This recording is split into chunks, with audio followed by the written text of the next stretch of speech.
Fencing Studios. And chime in on the McClellan Chiropractic chat line. He's keeping cool with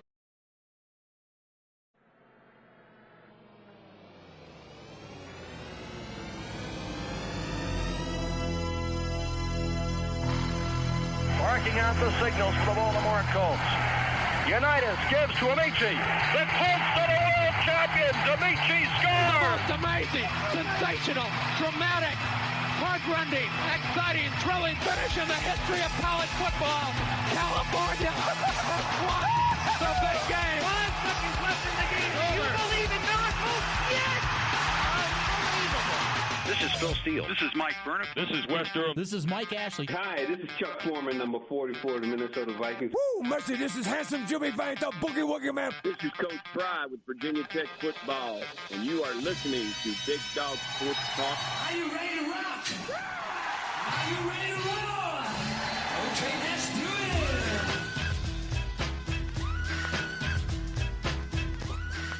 And good morning. How are you? It's the Hump Day Wednesday edition of the program. I hope everybody is doing wonderfully, wherever you might be. Broadcasting live from the Family Fencing Studio here in Reiner. Family Fencing will give you the best fencing possible. They won't tear up your yard.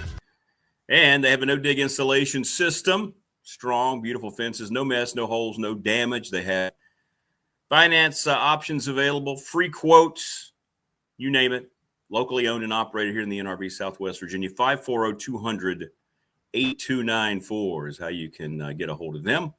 Look down below if you don't believe me. And familyfencingnrv.com. Thanks to Jason Green and all those folks, our first sponsor here on the program. We got a lot going on today, my goodness.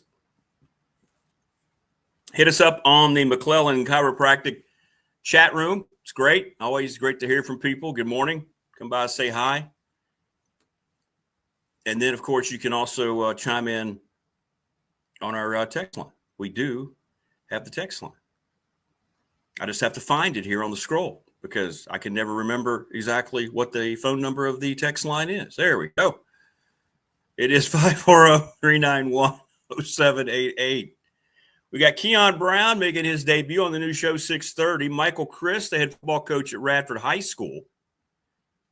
David Teel to give us a nice summation of everything that went on with Whit Babcock and the Board of Visitors. And Bill Roth. Wow.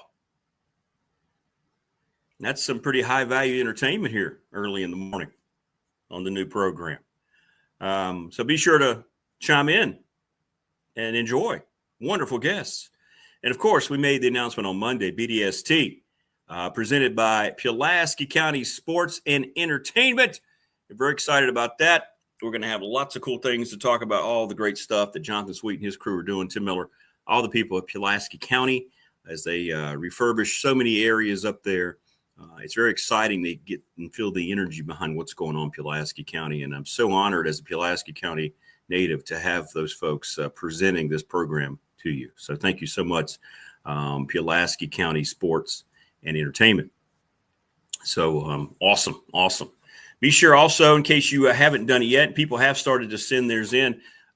Just send it to me on the text line. But Ryan Pry, local attorney down in Radford, 701 West Main Street. We have a fan question of the week. And it's not really winning or losing. It's just kind of cool. We'll tell your story. Why is your favorite football team your favorite football team? So hit us up and hit Ryan up, 540-838-2233, prylawoffice.com. He specializes in trust and estate planning. So we're going to have a BDST fan question of the week, just something fun. If you can think of your own, send them to me, and we'll let that be the fan question of the week. Good morning, Hokey Bob. Yeah, come see us in the McClellan Chiropractic chat room. The chat room has been an awesome feature, one of the perks about doing the show this way. Because it's all right there, man, and I can just go and it's real time. So that's kind of cool.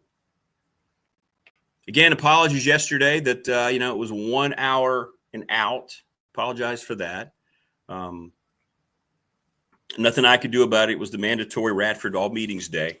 And you know what I'm talking about, right? When you're at work, I don't know about you, but if you're doing physical labor and you get tired, now I'm a little older now, so I get tired fairly easily. But I mean, it's a different kind of feeling, right? You don't mind it as much. It's just like, oh, wow, I worked hard out in the yard today, or whatever you're doing, moving stuff around, cleaning up, throwing stuff away at the dump, whatever.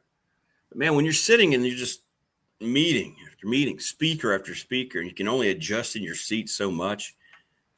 And when you're done with that, it is very difficult to maneuver and get going. And you just feel completely wiped. And that's the way I was yesterday. But in any event, I digress. So we got a loaded show. Keon Brown, Michael Crist, David Teel, Bill Roth. I mean, if you're from this state, I mean, you're not going to find a better sports product than that, are you? Information-wise, people-wise, too. Tomorrow, scheduled, I believe, to be joined by Andy Bitter, Dwight Vick, and Brian Steinspring, the head football coach at Roanoke College. That's exciting, man. I'm excited for Steiny. So he's scheduled to join us tomorrow on the program. I hope they get off to a great start. I really do. Good morning, Rodney. How are you? I hope they get off to a great start. So we got another terrific program tomorrow. So just a myriad of things going on, which is great. Now, Neil Leahy, you heard we have the new open that he worked on yesterday. My thanks to Neil. One of these is kind of like I don't know why it's I need to start it over. I don't know why it didn't start over like it's supposed to. But here we go. So here's Neil.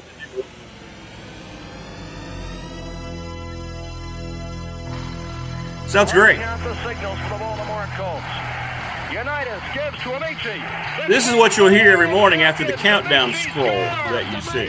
Sensational, dramatic, heart-rending, exciting, thrilling finish in the history of college football.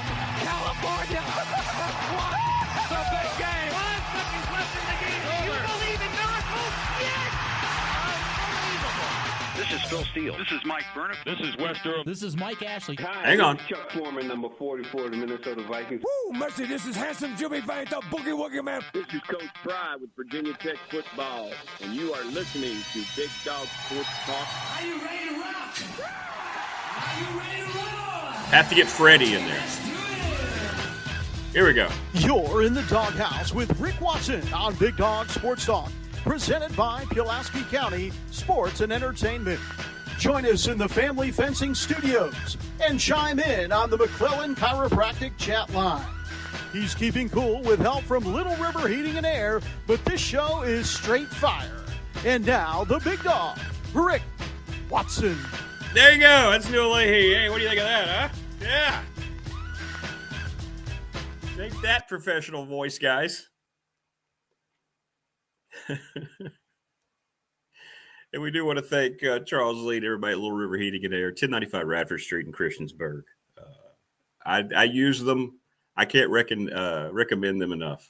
You don't want any hassles when you got to deal with your air and heat units, man. I mean, there's absolutely nothing that's worse. Nothing. And you don't want any hassles. And they took care of all the hassles. I never had to fret it. Once I got the initial diagnosis, they took care of it. I told you, they showed up in a day. One morning, I was going to work. I was thinking, man, it's going to be a mess when I get home. It was a hot day. I come in, they're completely gone. Air's running in my house. New thermostats are up. It sounds smooth. Sounds like just kind of felt like you're just driving in some Italian luxury car. Let's go into the Watson house and listen to the air turn on. But they're terrific and great people too. Great people too. But send us your reasoning why your favorite teams are your favorite teams. So thanks to all those folks. We've got another sponsor announcement next week. If you're a sponsor and you're out there and you want to be part of the program, please join. We need your help. Obviously, we're a startup thing here, startup operation. But it's good. It's fun. It's been a lot of fun. It's been because of you and the response, and I thank you so much. And I thank everybody who's spreading the word about subscribing, liking, and sharing. Every day you watch one of these shows, if you like that, I need you to like it every day. We need you to every day. It doesn't just show up because you've liked the other ones. You have to like and show and watch. Even if you just watched 2 minutes of it, that counts as a view. But we're really trying to push the subscription base up. It's really cool that we are now over 300 subscribers. That's yeah. 300 subscribers, but that's not anywhere near where we need to be. But that's pretty good. In a week and not even a half yet, I think. But we got to push the subscription base. Remind everybody it's free. Don't let them hear subscription. Well, how much is he charging for that? Nothing. All it means is that right before a show, you'll get a little 5-second reminder on your phone. Hey, don't forget the show's starting here soon. Or you'll say, hey, a new episode was posted. That's all it is. You don't get it's not intrusive at all. So hit us up on that. So Keon Brown, Michael Crist, David Teel, Bill Roth, an all-star lineup here on the program. And you're the biggest all-stars of all this. No question. But I do appreciate it. You're the reason I came back. Let's just say it the way it is, the encouragement that I got from all of you. And this is a different way to do it, but I think it is the way to do it. I'm getting a lot of response. People love seeing the guests and interacting that way. So this is technology. This is advancing with the times. I was at the RU meetings yesterday, and I'm pimping the show. I'm trying to get subscriptions, and some people are like, oh yeah, what do I have to do? Well, go into your YouTube. Well, I don't have YouTube. What is this YouTube? What do you mean you don't have YouTube? If I have YouTube, this dinosaur, I still write checks because I don't like the automatic money transferring. Then you damn well should have YouTube. If Rick Watson is able to understand and get into YouTube, then you should have YouTube. And they would laugh. You're probably right. These are people younger than me. But anyway.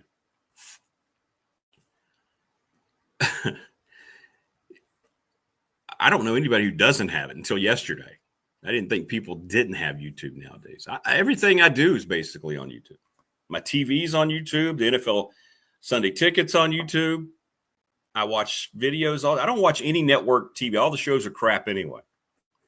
They're all laced in political nonsense, a bunch of bias, a bunch of things their agendas are trying. I don't watch any of the network stuff. No. I watch everything on streaming just about now. I never thought I'd be that guy either. But here I am. And unfortunately, I'm a big fan of Hulu, but now Hulu, Disney, who already has owned it, now they're making it all Disney Plus crap. Now they're going to charge you about $10 more, I'm hearing. So Hulu's going to have to go away, which I hate because you got all the old MASH episodes are on there in their entirety.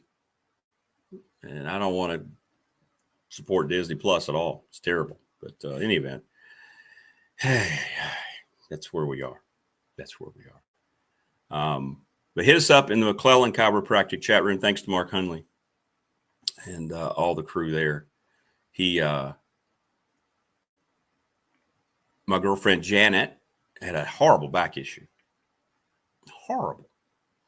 And she went to go see Mark a few times, and he got her upright and feeling good. I mean, chiropractors are the real deal, man. As you get older, you realize how vital they really are. I mean, you snap and crack in places you think would sever your spine, and then you get up and go, wow, I feel 10 years younger. Mark's the best. To go see him and his crew over there. Rodney says, you sound like you're describing me, dinosaur writing checks, etc. Yeah. I mean, I do some things electronically online. I do some things, but most of the things, I mean, I just feel better about it. It's just the way I am. Doesn't make it right. There's nothing wrong with the other way. I like Venmo. Venmo makes sense to me. This whole Zelle thing frightens and confuses me. Don't use PayPal anymore. Had some money ripped out of my PayPal account, and they never protected me on it, so I got rid of them. They act like they're your best buddy, and then they decide to, pull the plug on you, and that's what happened. So I pulled the plug on them. That's what I did. But we are at Wednesday. I hope your week's going okay. College football is this weekend. And we talked about it last week, heading into it, or beginning of this week. I don't know. It all kind of runs together. But we're going to have college football games this Saturday. And the game over in Ireland is pretty good. If you're a Big 12 fan, I know K-State Rob, you out there? Iowa State, Kansas State. That'll be a nooner in Dublin, Ireland. So, I mean, that's very exciting. Very, very exciting. So all that's happening. Boise State plays South Florida. That's a late afternoon game. I mean, these aren't going to necessarily keep you on the edge of your seat, but you might enjoy them. Illinois plays next Friday, and then Saturday is the big day. Everybody. So this Saturday, there are 5 games that come on somewhere on TV. K-State, by the way, 3-point favorites. High school football, week before the regular season. Benefit games galore happening this week. It gives you a real taste. In most instances, some coaches, which I don't understand, pull back their starters. At high school level, I don't think you can afford to do that. And I'm not saying you're going to go out and you're going to play this game like it's the game determined the district championship. But, depending on your team's health situation, I think you want to get you guys out there and see what it looks like. And most coaches do that. I know Radford's playing Christiansburg. Where's Pulaski County this year? Who's Pulaski playing in their benefit game? Does anybody know? Rodney, I know you know the benefit games. Is that Giles? Are they playing Giles in a benefit game? Maybe. Does that sound right? Maybe. I don't know. Anyway, so it's the last Friday, this Friday, without high school football regular season. We have college football on Saturday. And then you have high school and college the next week. And then the week after that, high school, college, and then the National Football League. Pulaski County is home up at Kenneth J. Dobson Stadium, Joel Hicks Field, against Franklin County. There you go. A good old rivalry game renewed for the benefit game. I like that. That's good. It's very good. But I hope all of our local squads get off to a good start. I hope everybody is healthy as they can be. And I'm excited here. In my new home place, right here in Reiner. It has been a struggle, to say the least, with high school football. But now, this year, patience as they've tried to build it through the levels, up toward varsity. We got ourselves a varsity football team. And they open up in 2 Fridays. And that is very, very exciting. Very exciting. So go Eagles. I think they open against James River. Oh, okay. So Giles, Reggie's got it. Giles, Coach Wright, new coach there in Parisburg. They have James Monroe in their benefit game. Ooh, that'll be a good one. And then those games, they do have a regular season vibe, don't they? Those things are big. I still don't understand why Radford and Pulaski County aren't playing every year. I don't know what happened there.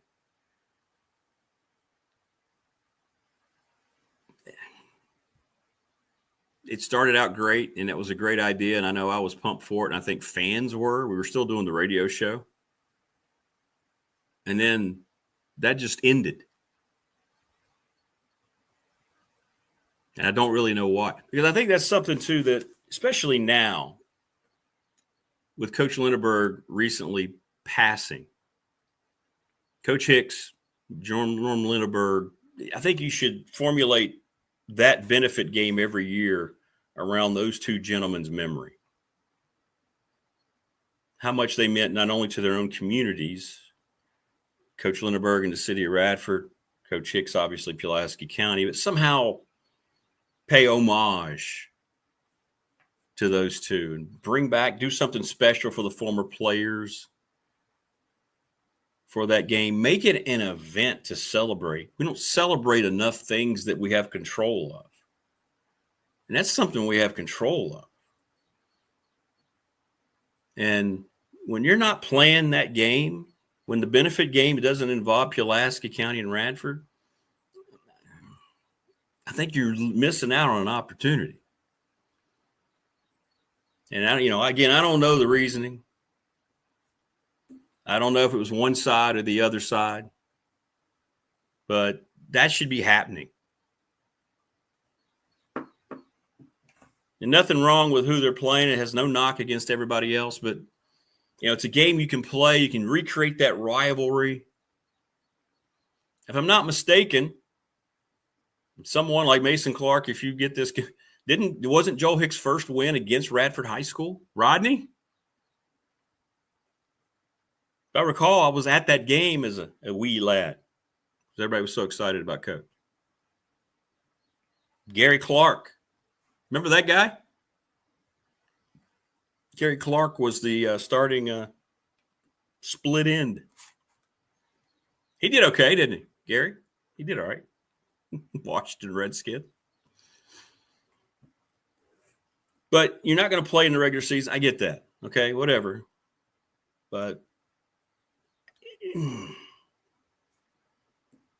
that doesn't make a lot of sense to me. But it is what it is. And I hope all the teams get the work in that they need to get done. I do.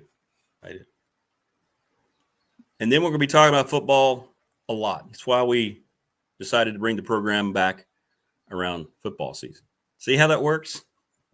I'm not going to bring it back around, horse racing season. I'll tell you, that little filly from Chattanooga, the whistle stop, making her first start ever in the Preakness. I'm not necessarily going to grab people's attention.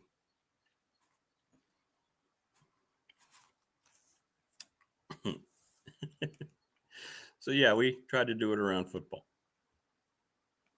Didn't do it around the NBA. I hate that I've become so immune to how little I care for the NBA. It's how bad that product is. Whew. ESPN's still mired in that horrible contract, all the billions they paid for it. The other day, I think it was last week, they announced their schedule. And they tried to put out stories and have all these things. The NBA schedule reveal. It lasted like maybe half a day. They realized nobody cared. Who cares? It's 82 games, and then the players that you want to see are going to sit out 10 or 15 of those games, right? Who cares?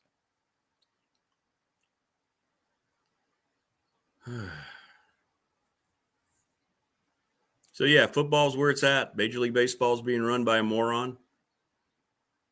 Rob Manfred now saying he wants to maybe potentially end the American and National League titles.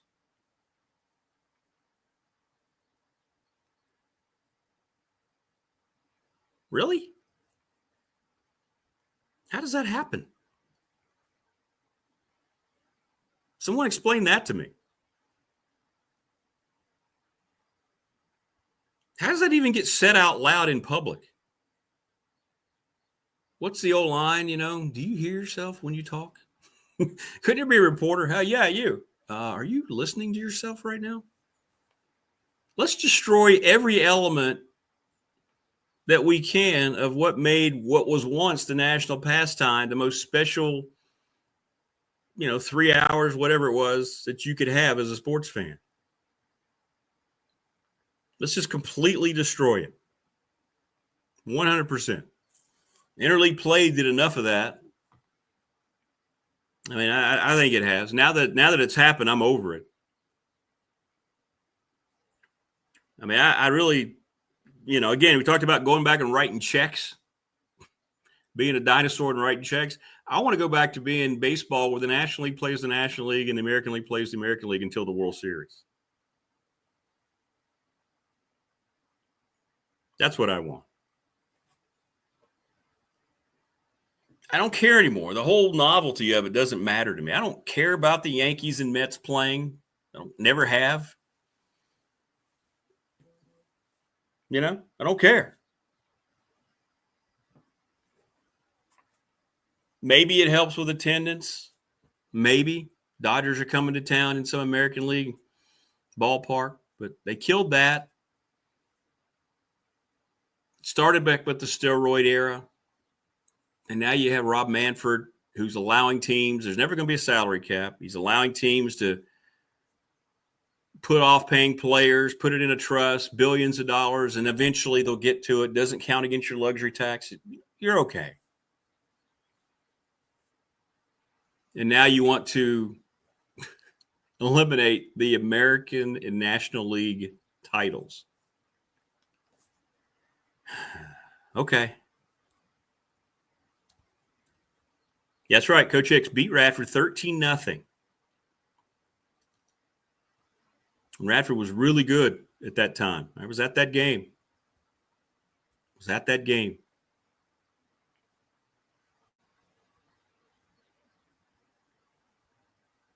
And I remember there was a massive celebration. I remember that night you would walk out of there going, okay. I remember my dad saying, we got us a coach now. We have got us a coach right now. And he was right. The rest is history. Big program today. Coming up a little bit later on in this hour, Michael Crist, the head football coach at Radford High School. David Teel, Bill Roth. Now joining us on the program in his entirety is my brother from another mother, basketball sports analyst, Keon Brown. KB, welcome to the new show, brother. What's up? Rick Watson, what's going on, brother? How you doing, man? How are you? Well, first of all, you look great. I appreciate that. I and really do. Look, gee, what room are we in? I can't. We have David Teel, Bill Roth, Dwight Vick. Nobody has the king in the background. So there you go. Look at that. Hey, we're doing it from the LeBron room. This is great. Yeah, well, you talk about it all the time, so it's great people get to see it. Exactly. So what do you think? Now, what I know about Kion, all the many things, I know you're a YouTube fanatic, right? You're telling me. You know all about this medium.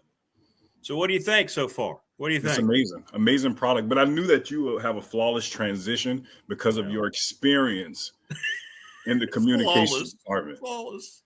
You are entering year 26 as the voice of the Highlanders. Woo! That is insane to me. You have been the voice of the Highlanders since I was in second grade, I believe. Is that right? That is crazy to me. Wow. Now I do feel old. Insane. Well, I really appreciated the recognition. Oh, no, that didn't happen. But anyway, thank you. I'll count that as the recognition. But yeah, and you've helped me. Like Keon is seeing some of the hairs on the videos, and he's been offering me advice. So yeah, keep that going. What I should do is just ask you to write the header, and I'll just use what you write. Yeah, we can do that too. It all works. You're doing a great job, though, dude. It looks great, professional. You're getting used to it. I can't believe you still write checks, as you say. You don't trust the automated payments. That is insane to me.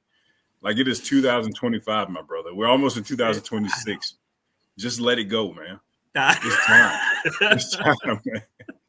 Like, my mom doesn't use the Apple Pay. She won't put her card on her phone. Like, it's insane. Like, she's in her pocketbook looking for her card, and I'm like, just double-click inside of your phone, tap that sucker, and we're out of here. Like, what are we doing? You guys are in the same mode. I feel her pain. I do. Well, my goodness, it's been too long since we've talked in this format, man. How have you been? First of all, how's the family? How's the missus? And I know the youngster now can't be so young anymore. Growing up. No, we're doing great. My son, who I had as a freshman at Radford, just entered 6th grade. So, my goodness, how time is flying. I now have a 2-year-old. This is the LeBron room, but this is the LeBron/Violet Brown room. If I were to turn this camera around, it would look like a tornado. I see Miss Rachel. I see Elmo. I see a school bus. I see 3 baby dolls right there. I see Moana.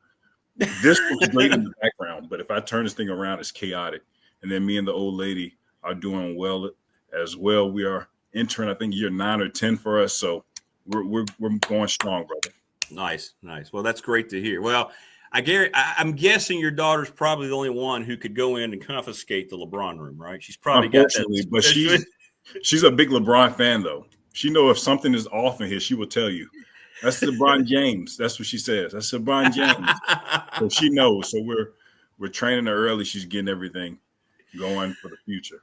Well, that's cool. And you just started your school season, right? Or that got underway. Was that last week? That was last week, and it's been chaotic. We have new administration. They're doing the best that they can, but the first week of school is always up in the air and things changes. And when you have a new administration, things just flow differently. So they're trying to recalibrate themselves back in the custom. But all in all, everything's going well with that. We only have 173 days left. So I can't wait until you remind me come April and say, you only have a month left. We're just getting started. But the new administration is great. School is great. Everything's good. Well, that's awesome. It's great. You're still helping young people get acclimated to the next stage of their lives. I can't think of anybody else better than you for doing it. Yeah, so. For me, this is year 8 in the classroom as well. I know a lot of people always see me around Richmond or wherever I go. One day I'll have Radford, one day I'll have UV. I have to remind people I also went to the University of Virginia. That's where I got my master's degree in education. People always get confused at that. But that is where I went once I graduated from Radford. I did graduate from the University of Virginia as well. So if you see me with the big V on my chest, that is why. The Curry School of Education. Well, I'm kind of doing the same thing, just sent my youngest off. He started at Wise. Yes. Today's first day of classes down there. And they've got that V because they're Virginia, right? They're the offshoot Virginia. With Wise, it's kind of a cool logo. So I picked up a T-shirt of that. So, I'll be doing the same thing. I'll be wearing that. Yeah, absolutely. Yeah, so you'll have the Wise as well. So they'll confuse you as well. Say, I thought you were at Radford for the last 26 years. I said, no, I have a son that goes. My son goes to Wise. Yeah, exactly. And then he's going to Charlottesville next year. So there you go. But if yours has Wise dad, you'll be safe. Yeah, that's true. I need to see if there's got to be one, right? Because your dad, you want to think you're a wise guy. All right, so my goodness, where to go? Well, we're starting football season. Of course, you and your Washington Commanders. Unfortunately, I've been told that name's not going to change, which is very disappointing. But they did alter the colors a little bit. The unis, not what I was hoping. I wanted a full redesign, but getting a little closer, right? A little closer. What'd you think of the new unis and so forth? Not bad. I don't like the helmet. That's the only thing. It's the Super Bowl era uniform. They're only going to wear it 3 or 4 times this season. I believe one of the times is versus your Denver Broncos versus the Cowboys on Christmas Day. And I think versus one of the other, NFL teams that have been around forever, like the Commanders. But the uniform itself looks great. I just can't stand the helmet, that W. At least put the circle around the W, put a feather on it or something. You have to, right? But you called it last year. You said Jaden Daniels will be the guy of the class. I'm proud of that.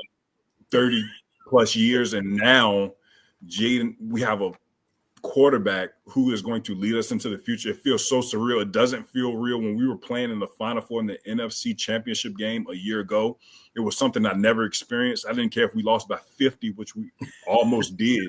It just felt good to be there. I never in my life imagined me seeing my squad being one of the Final Four teams competing for a Super Bowl. I think we'll continue to do that as long as we have him. You called it. I'm grateful for you, brother.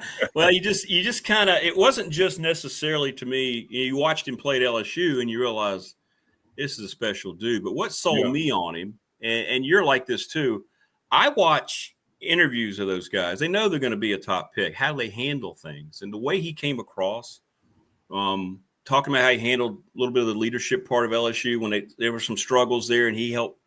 Instead of getting on guys, he kept trying to encourage guys. And I started thinking, you know what? That's going to fit in well in some huddle in the National Football League. He seems to be mature. I mean, I've never thought Caleb Williams was anything but a clown, and I think he handles himself that way. I think Jaden Daniels is going to just continue to grow into like an upper echelon. I won't say he's going to be Patrick Mahomes, but he could be the Patrick Mahomes of that draft, in my opinion. I can see that. And then the NFC doesn't have the quarterbacks that the AFC has. Right. So you have Jalen Hurts over there, but other than that, you have an injured Matt Stafford and just names that could be 10 to 25 range if you rank the quarterbacks. But he's for sure a top 10 guy already. You can argue that he's already better than Jalen Hurts, but Jalen Hurts has been successful in his role and just controlling the game, being able to win. So, like you said, I'm just excited, dude. We have a lot of pressure on us this season because of the season we had a year ago. It's good, see teams coming after him. And like you said, he's one of those workaholic, one of those guys who just is in the facilities at 4 a.m. getting ready for the next week. So that's always good to hear. I'm just excited, dude. I'll be at the first game. Oh, nice.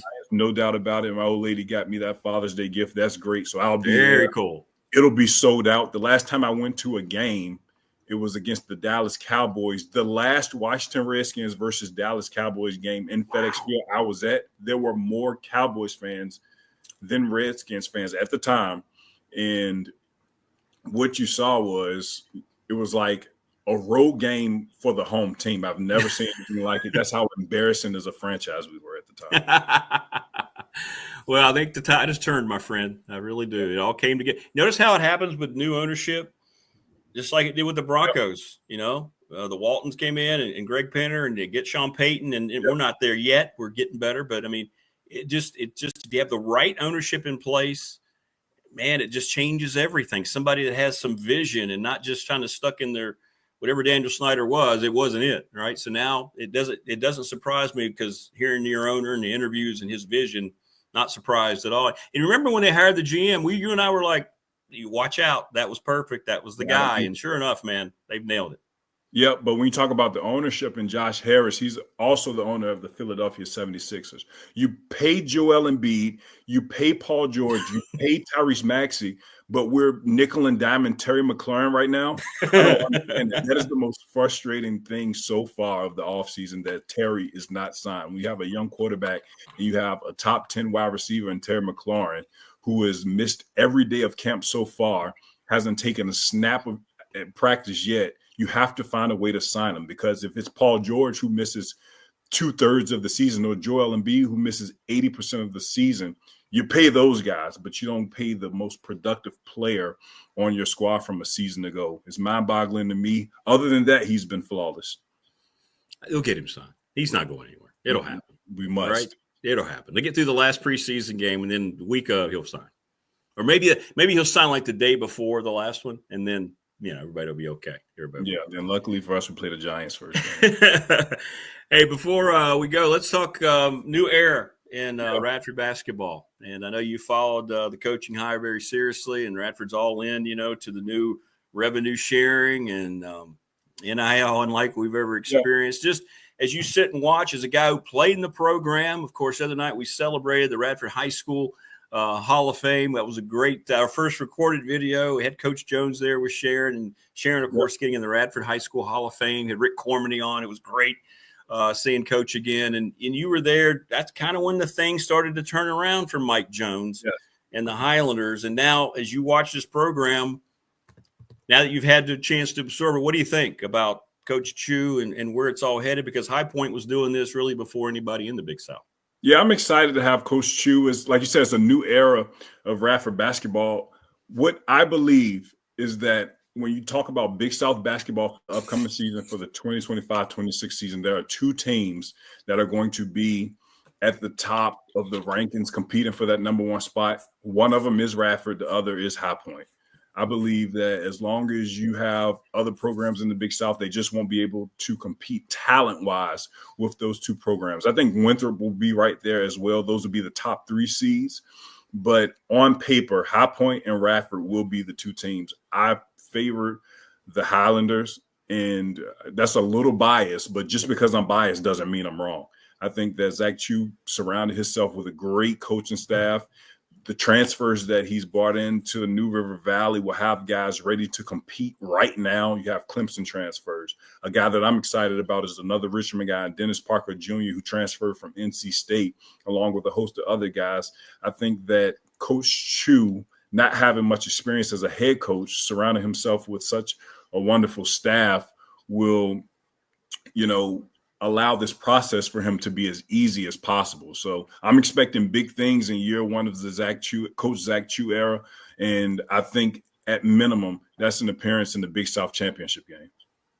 Yeah, there is that pressure. It comes with it, doesn't it? I mean, knowing what's going into it, there's no honeymoon period, even though you're a first-time head coach. It's time to go out and embrace it. And it's something that High Point couldn't do 2 years ago when they jumped in head first under Coach Huss. And then second year, they got it done. So, but then they lost everyone after that second year. Kessa Jiff was out of there. Kamani Hamilton, Jocelyn Bodo was at Baylor. Hamilton's at UNLV. And Jiffa is at USC. So it's musical chairs in college basketball, just keeping up with all the guys and where they're going. Every year, it's its own story. It's like the end of a book. It's like you don't move on next year. You just reload, use those general managers that all teams pretty much have in college basketball and college football, and just reload for the next year. It's its own season. You can't compare last year's to this or to next season's because there's just so much turnaround every single year in college basketball. And now that's the norm.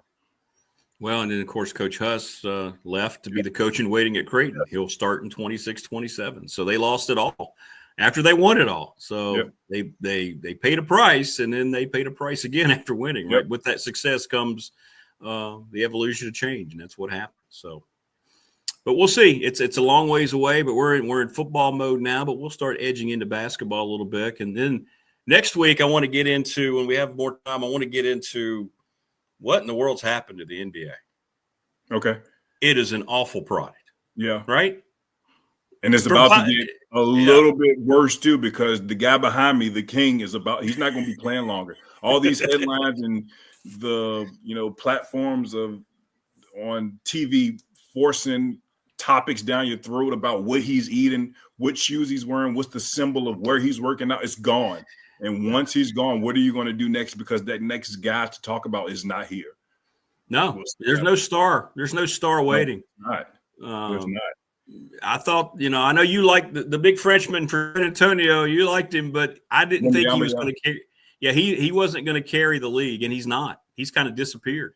He still has a chance to, but he just doesn't have that star, that bigger than basketball personality. On the court, he's something we've never seen before. I still believe on the court, talent-wise, he has the chance to be the best ever because you just haven't seen any length, any skill like that. But LeBron is it. For example, when I went to a Wizards game last year, I got a ticket for $20. I was 10 rows back. The Lakers came the next day. This is before Luka. The Lakers came the next day. The ticket in the seat I was in was $936. Insane. It's amazing. And what is the NBA going to do when that guy's going? I have no idea. Well, they're in a lot of trouble going forward. Ratings continue to sink, but we'll dive into that next week as well. All right, my friend. Well, listen, it's great to see you. I'm so glad to have you back here on the new show. And I know tell people to like and subscribe. You know about the subscribing.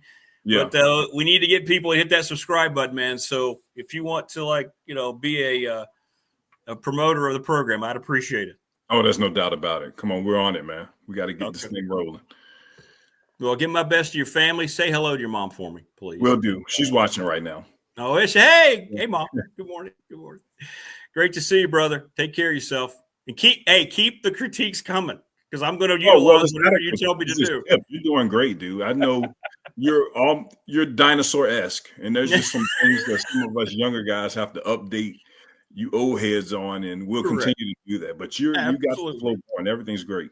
At least I'm an old head willing to try. Exactly. I'm not just dug in the sand. Anyway. Yeah, we got to move you off those checks, though, dude. I know. I do. I got to work on that. All right, man. Great to see you. Take care. All right, brother. All right, brother. There you go. That's Keon Brown joining us on the program. Great stuff from him. And he's out teaching the youth of America. And we go from one terrific example for the youth of America to another here in the New River Valley. Is now I'm joined by the head football coach at Radford High School, Michael Crist. Coach, how are you? Good morning, man. Thanks for coming on. I'm good. I appreciate you having me on. Man, how's it gone, Coach? How's camp going, man? And we're getting close. Benefit game this weekend. You've been pleased so far. I understand from one of your assistants, you guys have been getting some really good work in. We have. I've been pleased. These guys have worked hard. It's kind of a year-round deal for the most part, but these guys obviously are involved in other sports too. So we still kind of follow a traditional model. We don't do a ton of actual football work in July. It's just, strength and conditioning at that point. We do more in June, 7-on-7 type stuff. So, we kind of get a little bit old school in terms of when we start day one of practice, it's truly day one of football for the most part. So they've been good. We've got a lot of guys that are hungry. A few guys have kind of been waiting for their opportunity. And I feel like they're sort of seizing that moment a little bit. So some guys that maybe people haven't heard of before, are going to get their opportunity. Well, it's very exciting. It's very exciting stuff. And I'm sure after the state crown a couple of years ago, did you see a boost in, the younger classes and people getting more interest, more kids going on after that championship? I feel a little bit, yes, but I also feel like that's football in general. I think we've gone back up. I feel like, sort of my generation of coach kind of took a big dip for a little. I mean, football numbers were tough for a little bit, and then you battled COVID. So I think we're obviously coming out of all those things, and numbers seem to be fairly stable right now. Obviously, we're a small high school, and we're going to have all three teams: middle school, JV, varsity, which I think says a lot. And a lot of teams are in the same boat as us. So I think numbers are up all around in football, which is a good thing. That is great to hear. And, I know it is here in Reiner. They're going to get their program going again. So that's great. And I want to ask you about that. You mentioned you're, an old school type of coach. And then, I worked with your dad for several years. And you learned, obviously, from watching him and being around that program. And you've had to adapt. A lot of these coaches have had to adapt. You're kind of a throwback era of a certain type of coach. What do you see yourself 5 years ago, the kind of coach you are now here in 2025 with the way things have evolved, some things that may not be for the better, but just how things have changed in that environment of being a head coach at the high school level? Yeah, I mean, it's a different job. It's a different job now than when I first started, but that's probably the job itself. I mean, I think technology has affected it. You're connected as a head coach 24/7. I think that aspect is changed. I think the recruiting piece has changed. Just totally everything we knew is not necessarily true anymore with portal and NIL in terms of how it affects the high school kid and being recruited.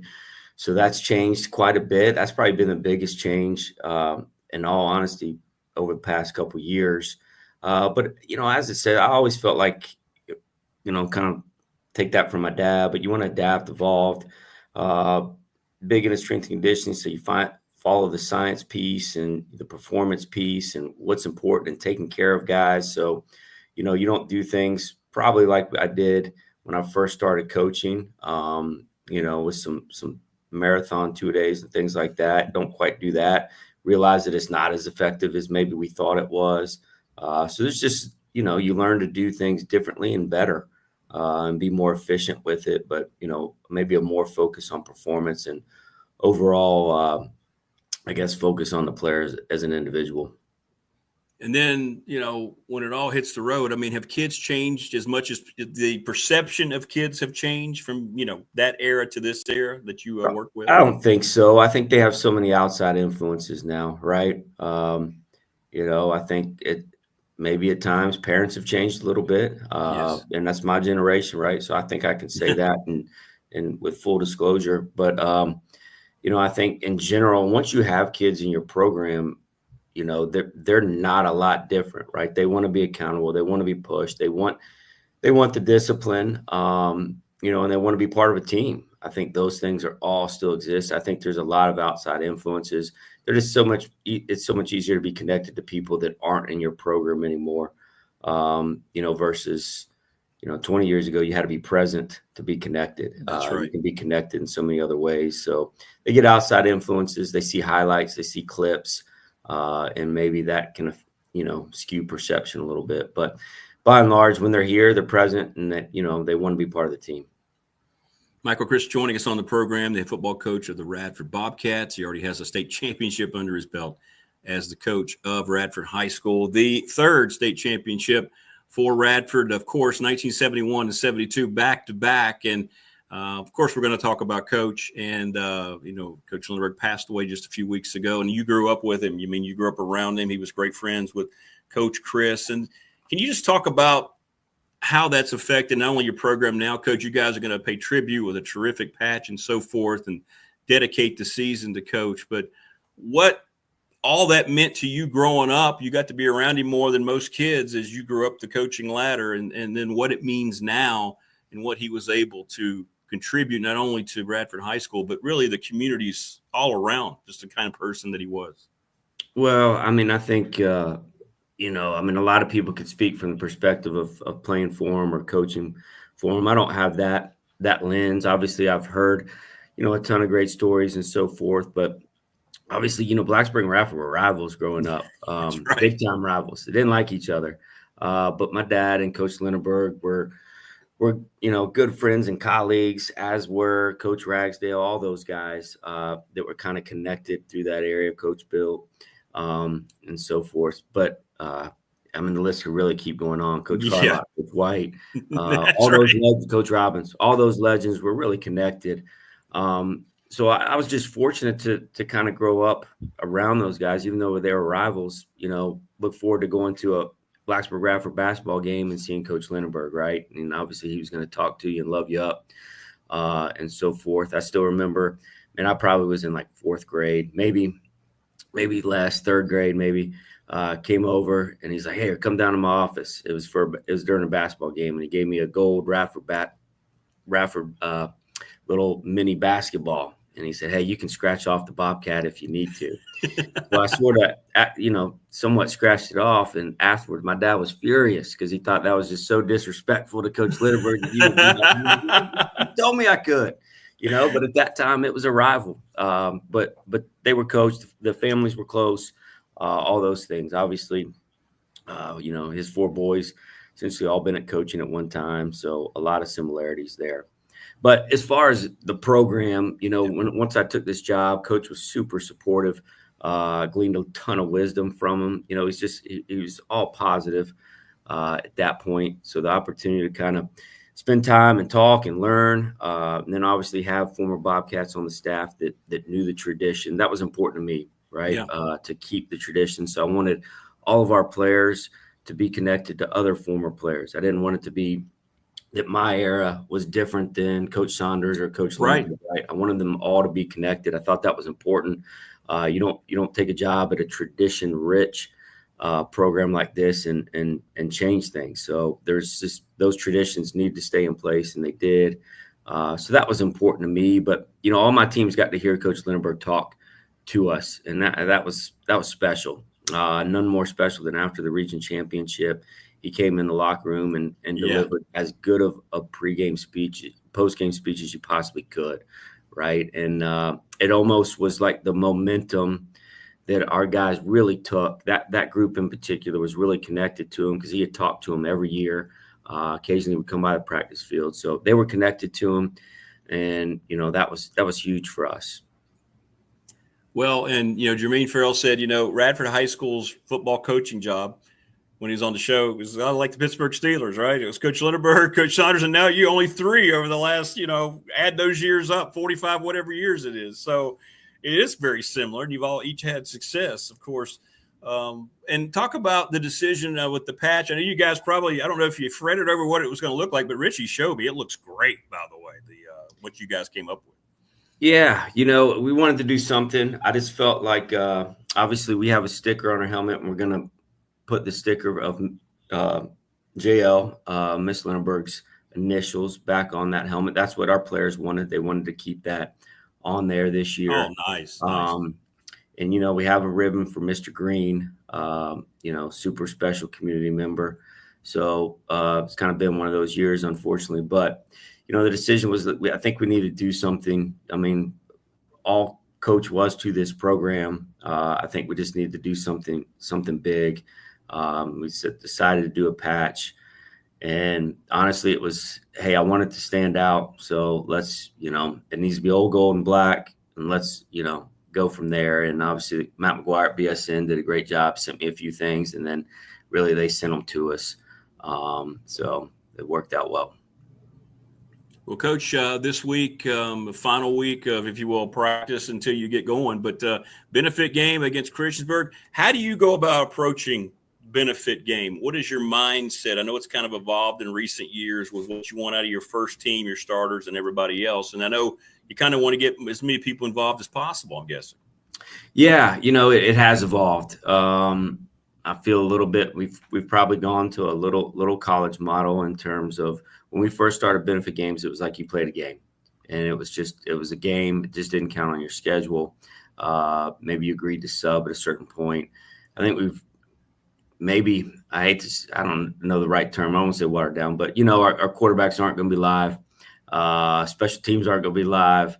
So we try to keep guys as healthy as you can be, but we're going to play our guys for a half and then sub. And Christiansburg obviously have a good relationship with Coach Herron, and it made sense, right? I would love to have Blacksburg and Christiansburg on the schedule again at some point, but it made sense for a community standpoint to play them in a benefit game.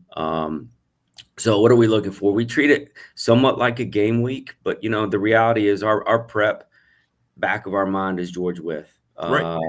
So it's important. We want to have success Friday, yes, just as Christiansburg does, but you can't pour all your eggs into that basket. What it does allow you to do, to me, is go through a game week simulation, right? So maybe our scouting report's not there. Maybe some of those things we're still in a little preseason mode in terms of maybe repeating an install on specific things offensively or defensively more than game planning. But it allows you to go through a game week. This is what we're going to do Monday, Tuesday. This is how we handle Wednesdays, Thursday, Friday pregame meal, etc. So it's a learning opportunity for your guys to really get into some game prep. And Coach, you just had to go through the 2-year cycle of old contracts of non-conference or non-district games ending and getting your schedule in order. How'd that transition go? Is it as difficult as it kind of feels like it could be for coaches to go out and find teams to do the home and home with for 2 years? Well, hey, we only had 2 takers. There you go. After 2023, we didn't have a lot of people signing up at the door. To play. So Virginia High dropped us, which is fine. That happens all the time. So that's not a big deal. It was a little late in the game, and so I reached out and kind of throw out feelers who need somebody that's like within your geographic region. Obviously, you want to be relative in class, but I had Travis Turner down at Union and Brad Lutz at William Byrd, so it was like, okay. So Union would have been really fun, traditional programs, quite a haul. We talked about meeting at Emory. The problem is we're on a 6-4. And I just didn't feel like that. And I guess it'd be 26. I didn't feel like in 26 it was fair to those seniors to really only have 3 home games in our stadium. And I just didn't feel like I could do that to them. Sure. So that didn't work out. So it was William Byrd, lucky us. Certainly they're a big program. Coach Luss does a great job. So it's going to be a challenge. So, but you add Martinsville to the district, pick up William Byrd out of conference is kind of the two changes for us. So it's a brutal schedule for sure. Well, and finally, I asked you this question a couple of years ago, but of course your dad was a state champion coach. You talked about sharing that moment. Can you remember now moments? It's been almost 2 full years, not quite, but do you remember what it was like when you kind of looked at your dad, he looked at you after you had won that state championship, and what that moment meant for the two of you, Coach? It was special, right? Because growing up, that's the ultimate goal. right, to win the state championship. And, they had done it a couple times, and we're always you're always in pursuit of winning another one. So I think to accomplish that, knowing what they meant to him, it was special. It was special, just for your brothers too, are all coaches. Yeah. So it was a special moment in the family, just because you hit the pinnacle. Even if it didn't last that long, you sort of felt that you hit the pinnacle of the profession. But I think it's an understanding of, you went through what it takes to get there, and then the relationship with your players through that process. I think that obviously, it was special. I think he, maybe even had a hint of emotion in the stands. So maybe just a little. I guess my mom has told me that. So it was special, but it's special for my brothers to be there too. Well, Coach, listen, it's special for us here on the new version of the show to have you on. I appreciate you taking time out of your busy morning, man. We're going to be pulling like heck for you. I was part of that program for 8 years with Coach Lindeberg, calling their games. And I remember those moments like they were yesterday, just hanging out on Wednesdays, eating Meadow cheese sandwiches and walking Bobcat Stadium with Coach, telling stories about your dad and about rivalry games in the old New River District. And it was times of my life, the greatest times of my life. You don't realize it then, but you realize later how fortunate you are. And everybody in Radford, very fortunate to have you leading Radford High School football. Congrats on your success, and let's hope for a terrific 2025. Thank you. I appreciate it. All right, Coach, we will talk to you again soon, man. Take care of yourself. Yes, sir. Go Bobcats. Yeah, go Bobcats. There you go. That's Michael Crist joining us on the program, and we appreciate him. Good stuff. Good stuff. Also good stuff. Family Fencing, sponsors of our studios here in Reiner. I can't thank Jason Green and those folks enough. Family Fencing, our very first sponsor. We're growing. The family of sponsorships is growing, and we need it to grow more. But they have a no-dig installation system. They don't leave a mess in your yard, no holes and no dirt all over the place. They're locally owned and operated here in the NRV, Southwest Virginia. You can get a free quote. They have finance options available. 540-200-8294. Look around your property if you want some privacy, if you need a fenced-in area. Give them a call. Tell them you heard us talking about it here on the show. And go see them at familyfencingnrv.com. It's all down here. See, there's a little scroll going back and forth. So make sure you take care of that. 540-200-8294. And obviously the big announcement that we had on Monday was that this program now presented by Pulaski County Sports and Entertainment. I'm extremely excited about that. As a Cougar, will always be a Cougar. It's very when I went up to speak with Jonathan Sweet, I was just blown away at all the things that he's already accomplished and what they're planning. And anybody who's up there in that area understands what they're trying to do through the recreational and sports complexes, and everything's centered around sports. And it's so impressive, man. And Jonathan's so enthusiastic. He's got so much energy, and it's very infectious. And so very honored to have those folks as our presenting sponsor here on the program. And we're very excited to have Little River Heating and Air as a sponsor. 1095 Radford Street in Christiansburg. Charles Lee is the best. He and his crew.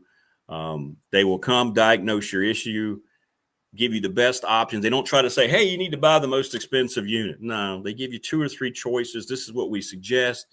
You just tell us what your budget is, and then you just you get it. But give them a call. Go see them. Little River Heating and Air, and we appreciate their support. Ryan Pry, attorney, he's come up with our fan question of the week, and we're going to do that every week. And this week it's just hear from you, listening audience, about your favorite football team. Why?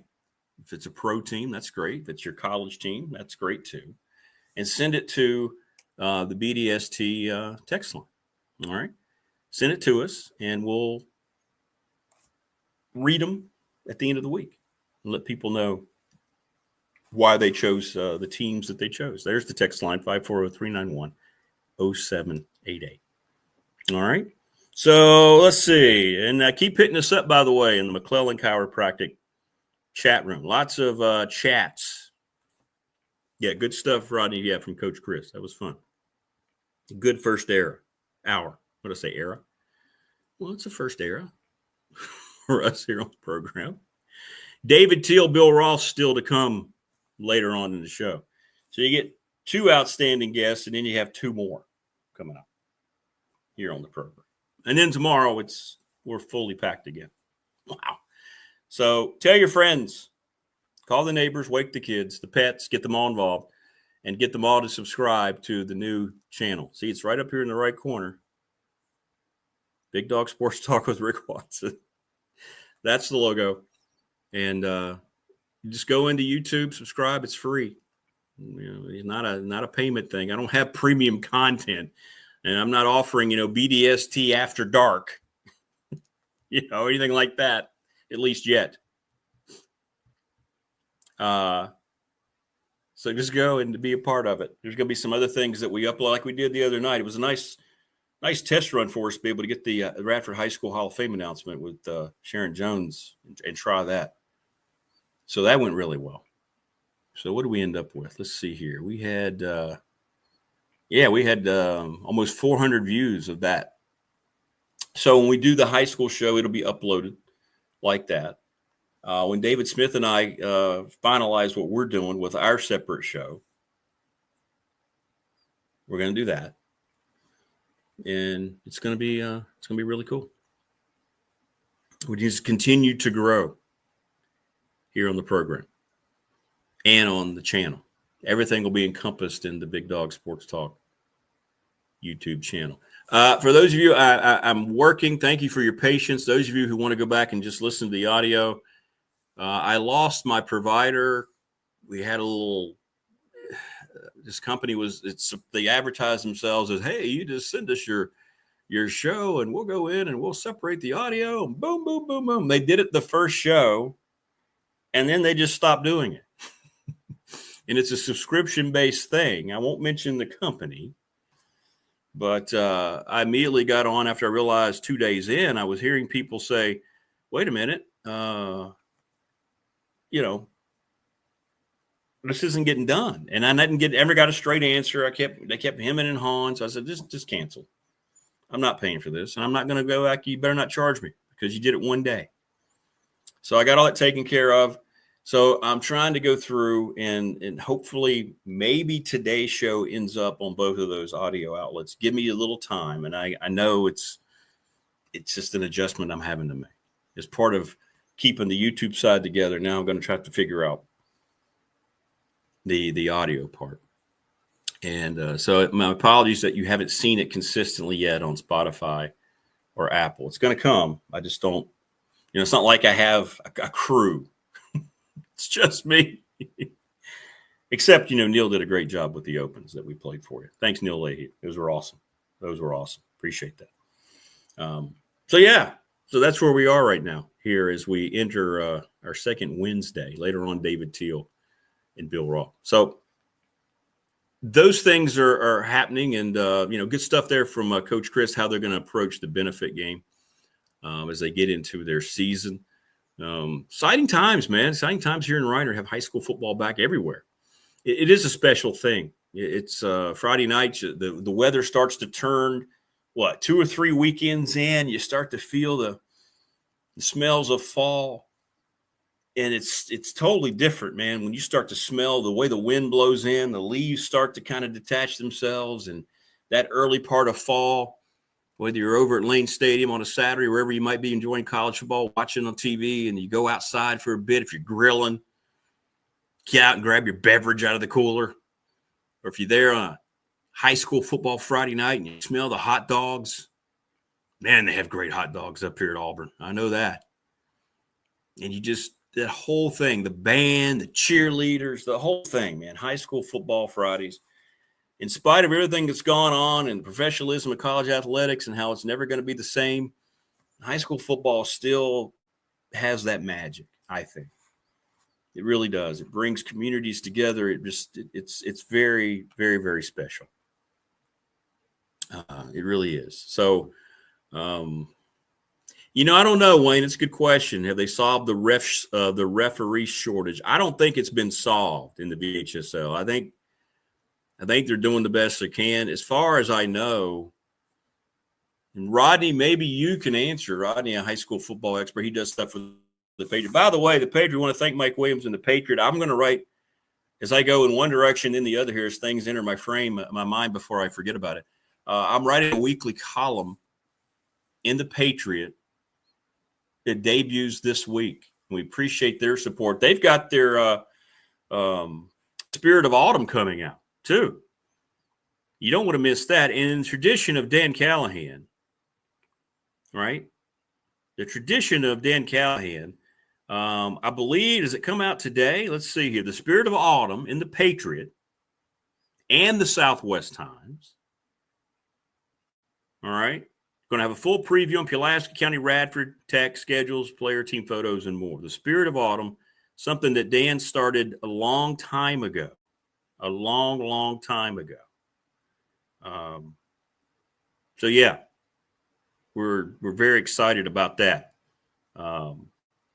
Very excited.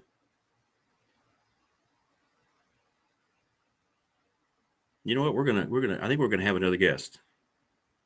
I think we're gonna have another guest here in just a second. This is what I love about the format. I really do.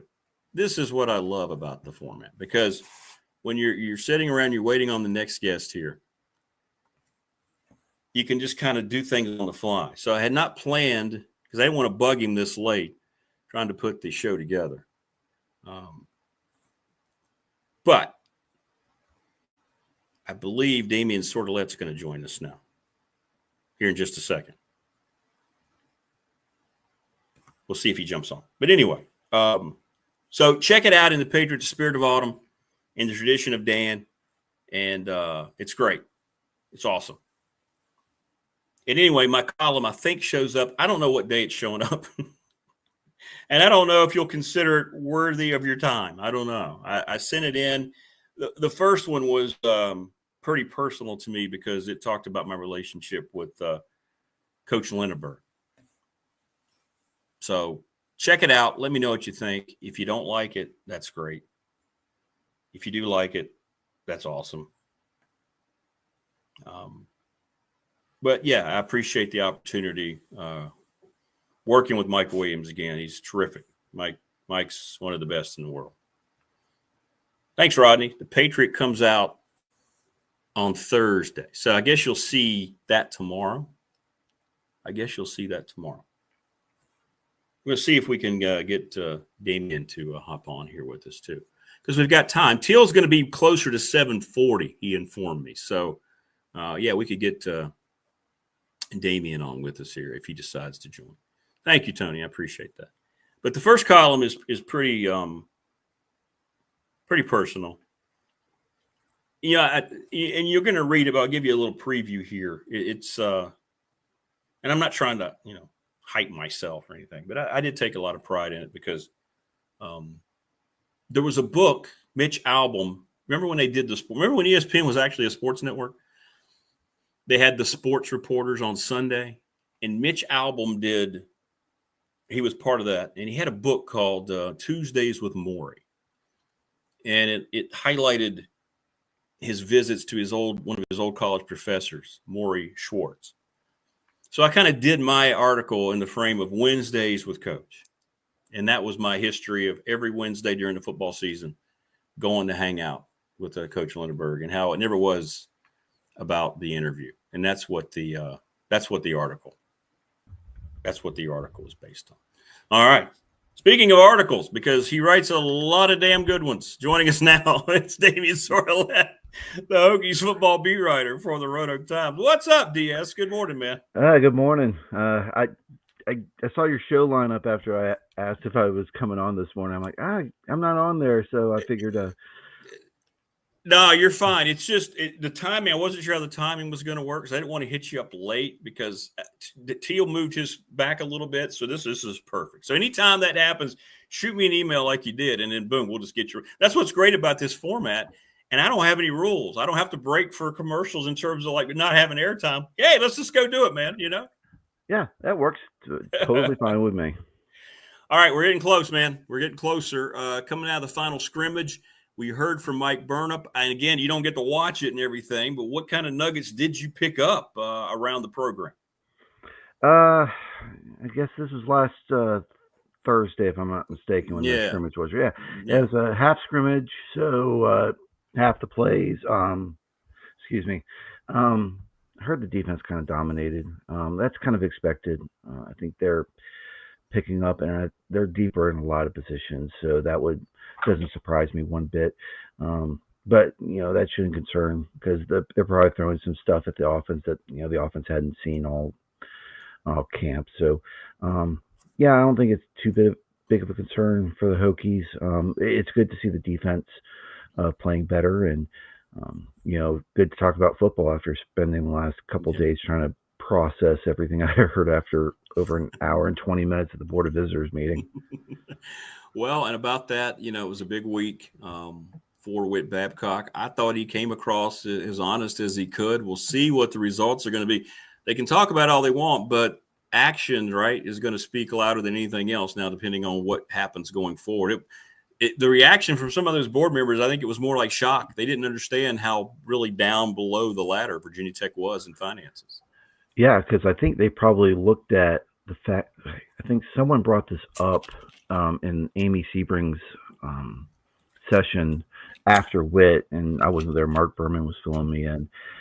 He was mentioning that a lot of people they brought up that Tech's athletic budget has grown from, I think 2019 was like 80-something million to now it was, estimated 122 million for last year, and it's going up to 144 for this upcoming year.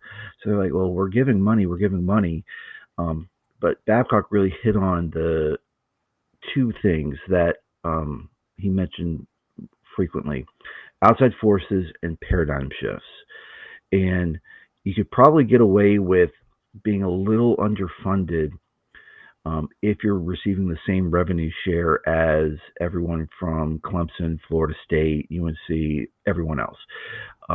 But if now the calculus has changed to where your revenue's coming in, one, for your media rights in unequal shares, and it's based on your viewership for football and men's basketball, and then two, I don't know if Whit really touched on this much, and it probably needs to be addressed, is the fact that there's a success initiative, and it's based on how you do in football, and more particularly, you get payouts for bowl appearances, being in the college football top 25 rankings, how far you go in the CFP, and I think Aaron Beard from the Associated Press did an article on this a year or so ago when this was first floated, and said, if you reach the college football playoff national championship game and you hit all these other benchmarks, your net from that success initiative could be up to $40 million.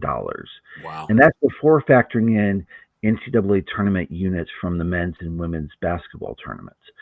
So that's on top of the revenue sharing.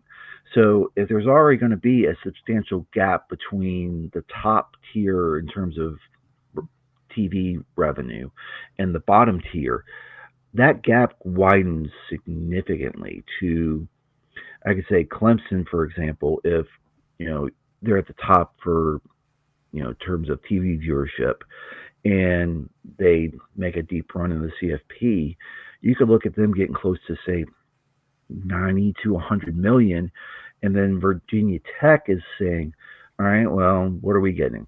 And it might be 45 to 50 million based on where they are in terms of TV viewership and how well they do if they go to a bowl game or if they make NCAA tournaments for men and women.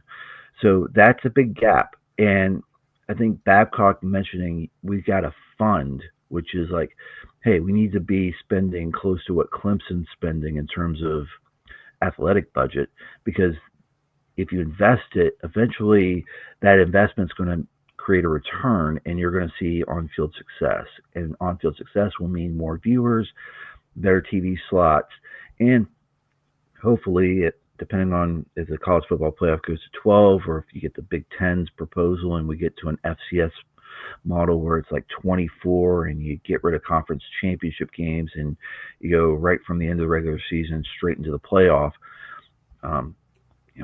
Hopefully you get a chance to get in there on a more frequent basis. So he mentioned there's those shifts, and that has led to Tech needs to fund, be in best position where come 2027, if we start seeing some movement and start seeing some super leagues being formed, Tech doesn't need to be left behind. Damian Sordlet joining us on the program, the Virginia Tech football beat writer for the Roanoke Times. Hokies getting closer and closer now. It's pretty cool, Damian. We've got college football every weekend going forward, I think, till January now, right? We're not going to have a weekend without games anymore. It's pretty cool. Yeah, I'm looking forward to Iowa State, Kansas State. Yeah. And then actually Sanford, Hawaii is a 7:30 kick. So it's not like it's going to be like a 11:59 p.m. kick here on the mainland for us. We actually get to see an ACC team play early this year, so that's kind of cool. So I'm looking forward to it. Should be fun to actually get a chance to see some games, some 11 on 11. I don't think we'll see 11 on 11 practice here this week. We get 2 availabilities today and Friday. I don't think we'll see anything. They're going to keep everything kind of buttoned up and try not to let us see too much before we go to Atlanta on August 31st. So I'll be excited to see some football this weekend and kind of get ramped up and ready to go. Yeah, Tech kind of keeping things in the dark is one of the low-key advantages that we've talked about here on the program. But I mean, that is huge. I think, and Bill Roth brought it up last week. Burns brought it up. It's nobody knows down there in Columbia what it's going to quite look like. You have to go back and watch prior games from these coaches, these coordinators to kind of get a feel, and you don't know how they're going to utilize this personnel. So I kind of get why maybe a little more protective, a little more behind the scenes Tech's keeping this one. Yeah, and you don't know what elements of certain defenses Sam Cephas is going to bring. Is he going to add stuff from the Cardinals and how he was as a linebackers coach? Is he going to bring stuff from the Vikings and what he learned from Mike Zimmer? Is he going to bring out his bag from Wisconsin, what he learned from Dave Aranda in terms of how you do things? Is he going to run similar things to what he did at Platteville for 2 years and Wofford for 2 years? You just don't know. And that's kind of the fun stuff that, he can, if you're a Tech fan, you're like, okay, we can throw some stuff out here that, South Carolina has probably tried to anticipate, but they really don't know. No. So, and the one thing, I think I mentioned this last week, and how Cephas had to go and practice and work with his defense on stopping a running quarterback because Wofford ran the triple option and ran the triple option very well. So I would assume he's got some bags in his tricks for, containing Lenore Sellers. You're not going to stop him, but finding ways to make sure the explosive plays are limited. Same with Diego Pavia the following week.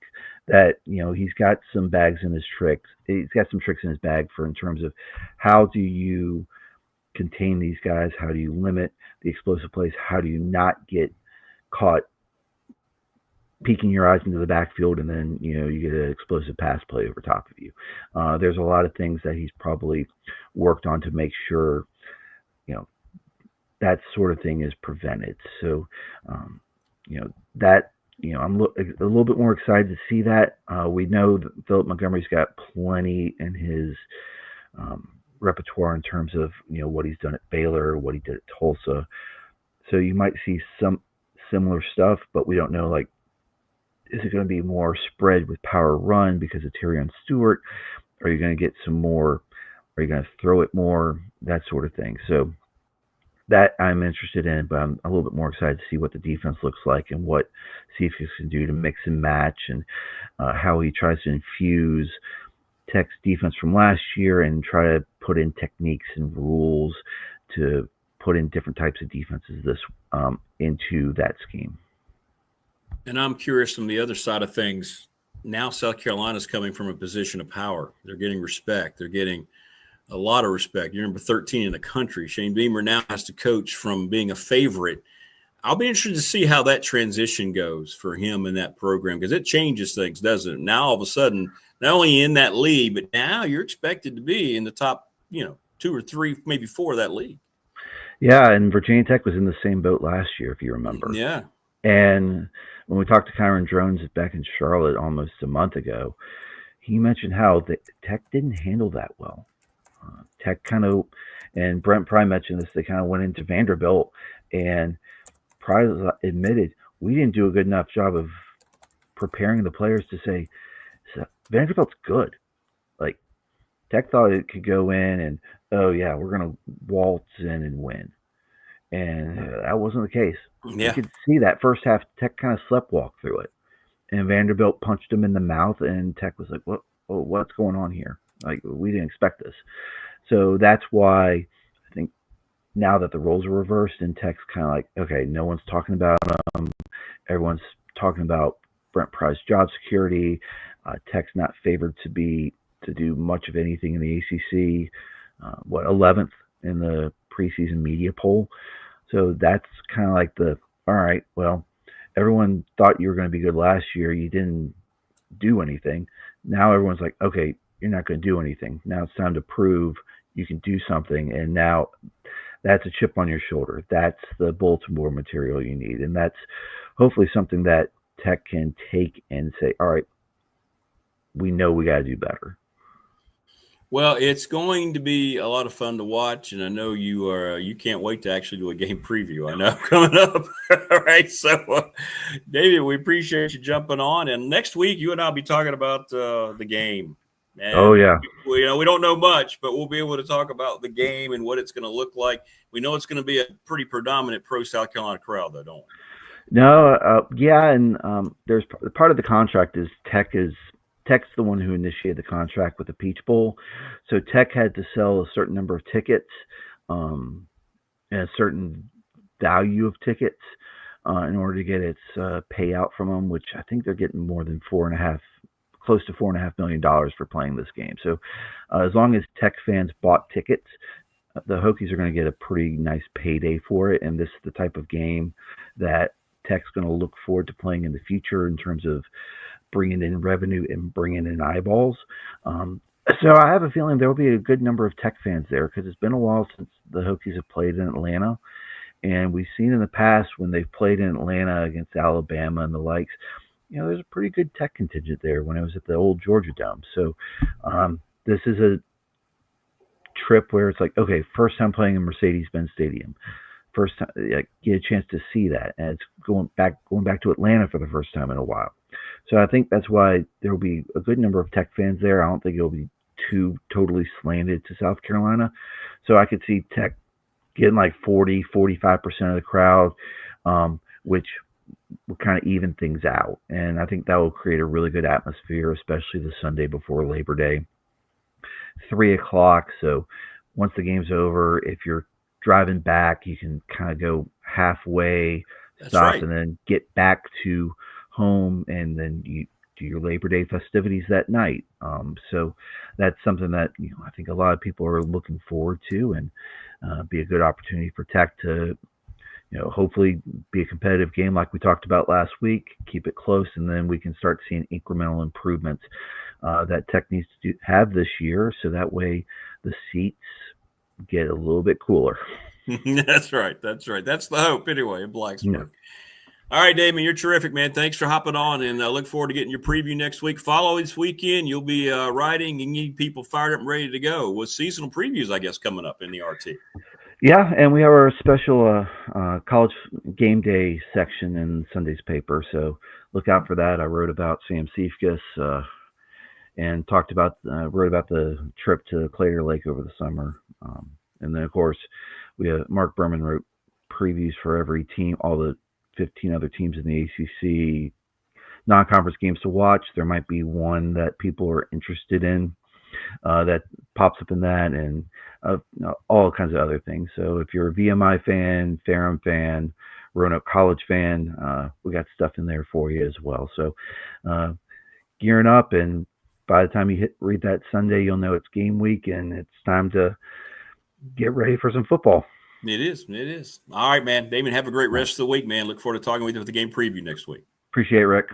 All right, there you go. Damian Sordlet from the Roanoke Times. Love that.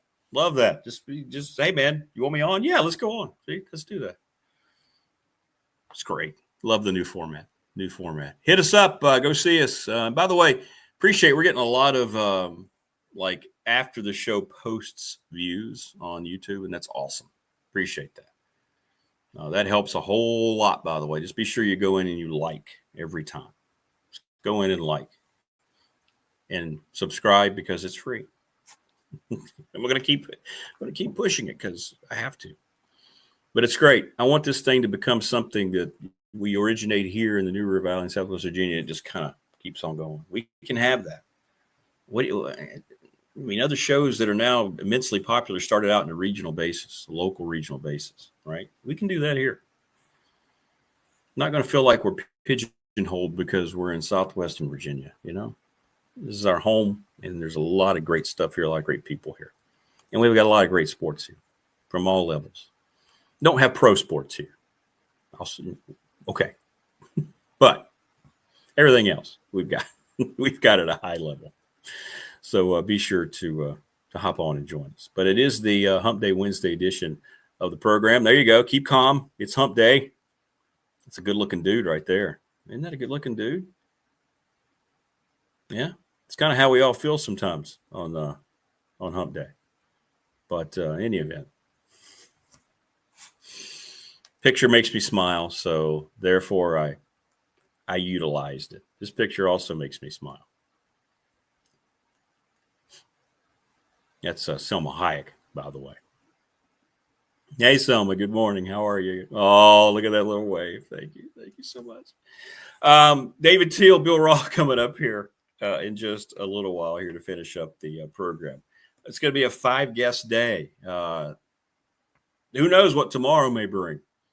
I do know that Andy Bitter, Dwight Vick, and Brian Steinspring scheduled to join us tomorrow. The head football coach down in Roanoke College. Hit us up in the McClellan chiropractic chat room. Appreciate everybody. That thing's been huge, man. People chiming in the chat room. It's good stuff. Good stuff. But yeah, we're a week and a half in and getting more used to the dreaded camera that's right there. But I get why, I get why I was attracted to this as somebody who was watching videos and why this thing has exploded into what it has on YouTube. Because a lot of it just comes from people like us that are just doing our thing. It's not necessarily always some mega star. Are you a YouTuber? I don't know if that makes you. There are a lot of folks making a lot of money on YouTube that have kind of niched out a whole personality for themselves and kind of a little star system. I'm not saying that's going to happen here, but I get why it's a medium that has kind of exploded. But I am curious, something we talked about there, and I wonder how South Carolina is going to handle being a team that is expected to have a really good season based on how they, came fairly close to being put into the playoff last year.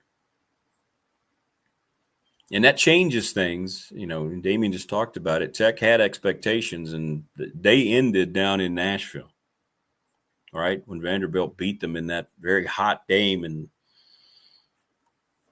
Tech took the lead. Vanderbilt went right down the field. Scored. Game over. Overtime. So we'll see if South Carolina now can handle that. And I don't know. It changes. There are advantages when you know that your guys, even though nowadays with the environment of pay, may have a little chip about being not expected to do well, especially in the SEC. That's not the case anymore in Columbia. And there they're going to be. As Damian said, it's a Sunday afternoon before Labor Day. Everybody's off on Monday. You're going to have a lot of people who are going to be ready to sit back, and it's going to be I think it's going to be a heavily viewed game. I think Tech's going to have a lot of eyeballs on it for that game. So many side stories. They're going to hit up on Coach Beamer and Shane. You know, they're going to have them there. They're going to talk about them. Sure, there'll be a dual interview. But it was funny. What did Burnett say about when he talked to Coach Beamer about it? Frank just said, I hope it's a good game. He just said, I hope it's a good game. Which I thought was pretty cool. He thought he was said, oh, you know, my heart's with my son, but, you know, with Virginia Tech, it's kind of nice to get the honesty. Don't forget, too, our BDST fan question of the week. Who's your favorite team? Why it's your favorite team? Pro football or college football? Keeping it to football only. Thanks to Ryan Pry, attorney. Give him a call, 540-838-2223. Hit him up, prylawoffice.com. But I like that question, and I'll give mine, too, on Friday, early, why my teams are my favorite teams. But everybody has their own unique story, why you pull for a certain NFL team or why that's your college team, whether you went there, whether it's just a team in your backyard, whether you saw them on TV. You know, we have a lot of college football fans that aren't necessarily local college football fans, Tech, UVA, whomever, because they grew up when we were all limited. Then you didn't have games on everywhere, didn't have an ESPN. So whatever ABC showed you on Saturday was basically all we had for college football. Right? I mean, eventually CBS got involved and NBC, but I mean, it was very limited. So you would only see usually the bigger programs in the country. You saw a lot of Big 12 games in the Big 8. It was the Big 8 then in the SEC. And so you watch those teams play, and you may have fallen in love with the helm. I know there's a lot of Michigan fans around here. Clemson fans. There's a lot of, once the ACC regional network kicked in, you saw certain teams. Florida State was everywhere. So a lot of folks just latched on to those programs. And you'd have to go to Lane Stadium to watch Virginia Tech play. You had to go down to Scott Stadium if you wanted to watch UVA. Very seldom were they on any of those broadcasts. I can remember, you know what's cool too? You think about where you are, and this isn't a complaint. It's just, remember back when you'd watch those games, and I think when you didn't have a scroll, right? You didn't have the thing rolling at the bottom. But they'd go to halftime and they'd have this, it was a static board. It wasn't even like an electronic board. And they had the matchups listed on the Chris Schenkel. Remember Chris Schenkel? Great announcer. He used to do bowling all the time on ABC. He was a great bowling announcer. And I used to watch bowling because of Chris Schenkel. It was awesome. But I think he used to host a college football show on ABC, at least the halftime and post-game shows. He was one of the hosts. But they would have the scores over on the board on the right, and they would have the teams' names written. It was kind of like one of those Price is Right, game boards or whatever, that the numbers, you guess a price and the numbers would come up. It's kind of the way it was with that old college football board. And you'd see the scores, final, fourth quarter, and you never knew how the game was going to end because you didn't get constant updates. And you didn't have internet. And the only way you'd really know is if the game ended in time to see it in the paper the next day. You weren't quite sure who won that game. You'd have to grab a newspaper a couple days, like maybe a Monday or Tuesday newspaper following the weekend to see who won the college football games that week. I remember that. You probably do too. Matthew on the McClellan Chiropractic chat room says, I do miss going to games in person with no TV timeouts. Yeah, the TV timeouts are cumbersome. Rodney says ABC. Back then, I saw more snow than the game. The antenna wasn't the best.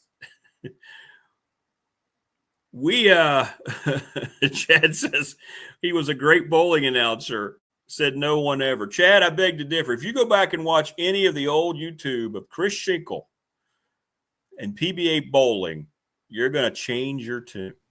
All right? You are going to change your tune. We're going to change our tune right now because we're joined by multi-Hall of Fame member, the best sports writer in the history of the Commonwealth, David Teal. David, good morning. Good morning, Rick. Who was the color guy for Chris Schenkel on bowling? Oh, come on, man! You got to be able to pull it. I won't be able to. I can see him. I see him. I hear his voice. He was a great compliment to Schenkel. Billy Waylu. See, this is what I'm talking. This is why David Teel is the GOAT right there. You knew immediately. But you can back me up. Wasn't Schenkel, didn't he make bowling just like a big event? He was so good.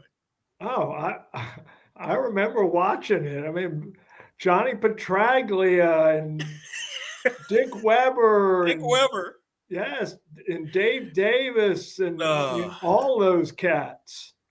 Awesome. Just awesome. Great stuff. And I think Schenkel did the ABC show, didn't he? Was he like the halftime guy? Maybe sometimes they had different people.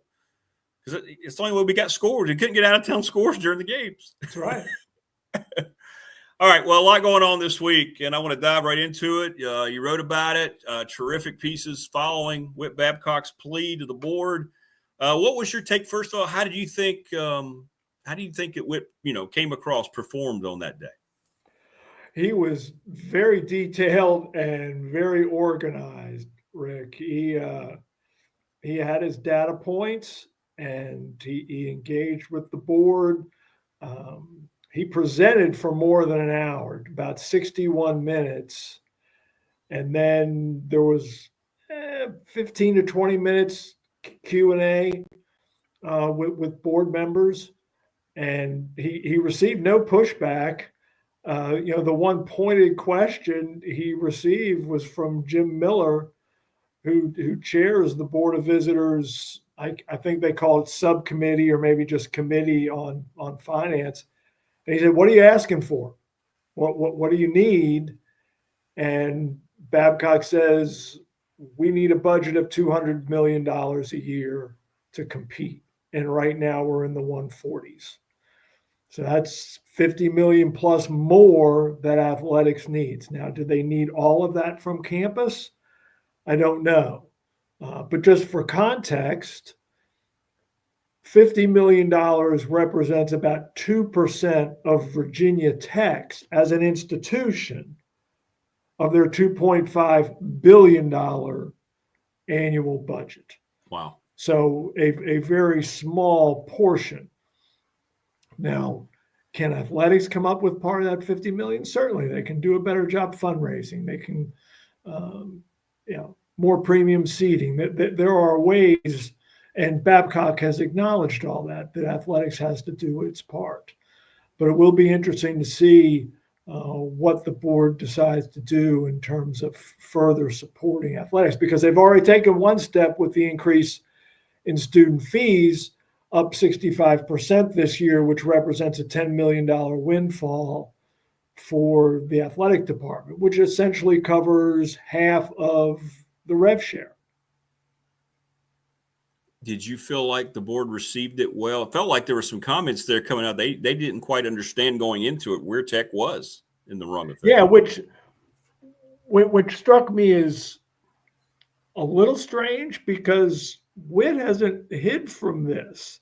He has long said that Virginia Tech ranks in the middle or sometimes near the bottom, depending on the year, in athletics budgets among the ACC publics, and certainly among all the 68 Power Four institutions. So this should not be a secret to anyone.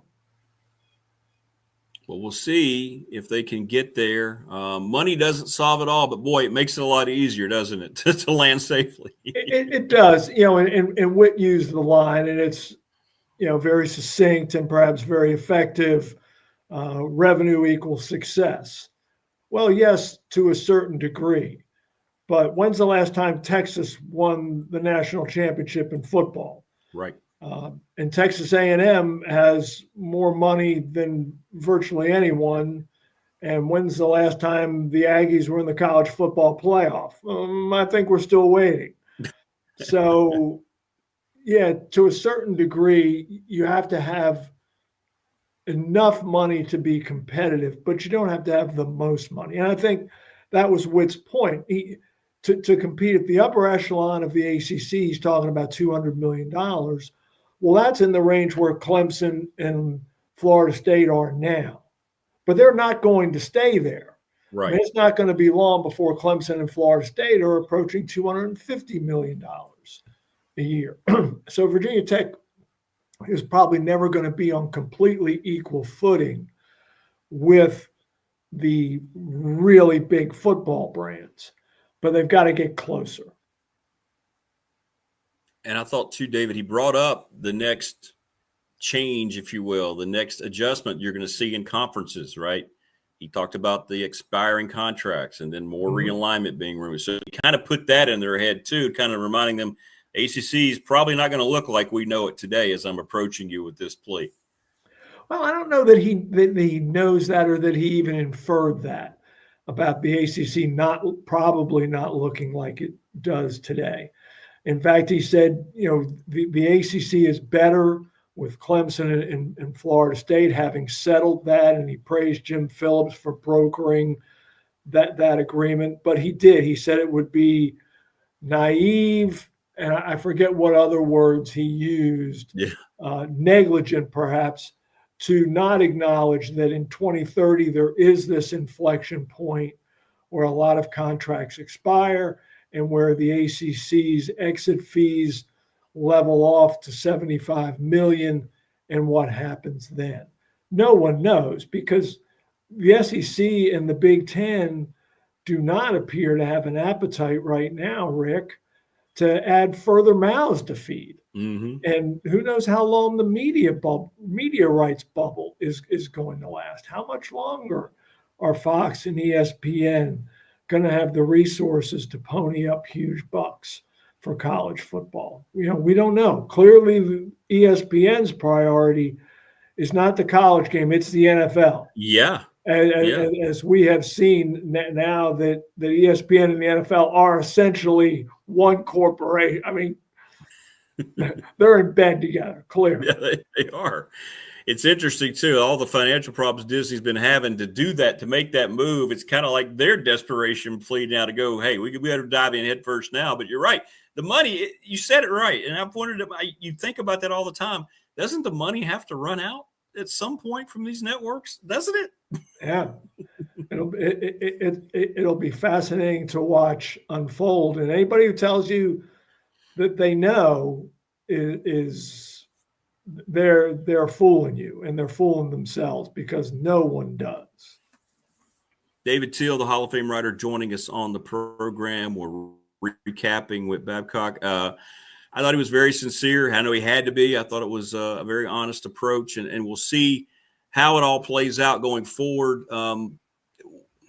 I guess looking at it from the perspective of fans, I got a lot of pushback. I saw people making comments and so forth. But how much do you put on, or just look at how Witt during his tenure Tech's gotten to this point?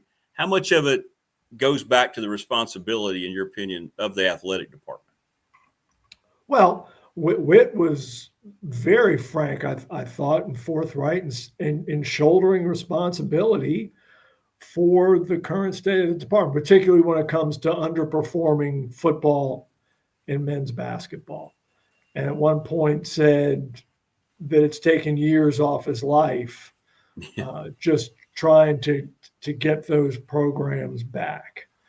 And, we don't have enough time on this podcast over a week to discuss the decline of Virginia Tech football and all the components thereof. Justin Fuente looked like a home run hire for 2 years until he wasn't.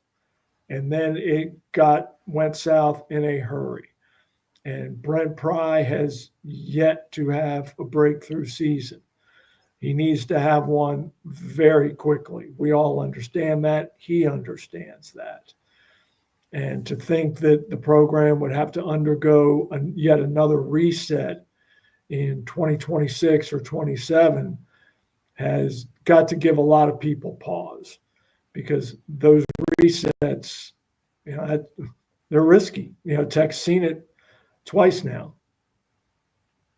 I think you just brought up we should plan that. I think our fans, Tech fans would be very interested to hear you break that down just from a Tech perspective, that demise and how it feels like it's been very gradual. And I guess it has, and the reality of it heading into 2025. And I don't think anything has ever felt as right if you're going to replace a legend like Frank Beamer than who they brought in, Justin Fuente, because you're right. Hindsight's easy now, but you didn't hear one person criticizing that hire. I don't remember one person going, boy, they really botched that. No, everybody was like, wow, they got this right. And then it just never worked.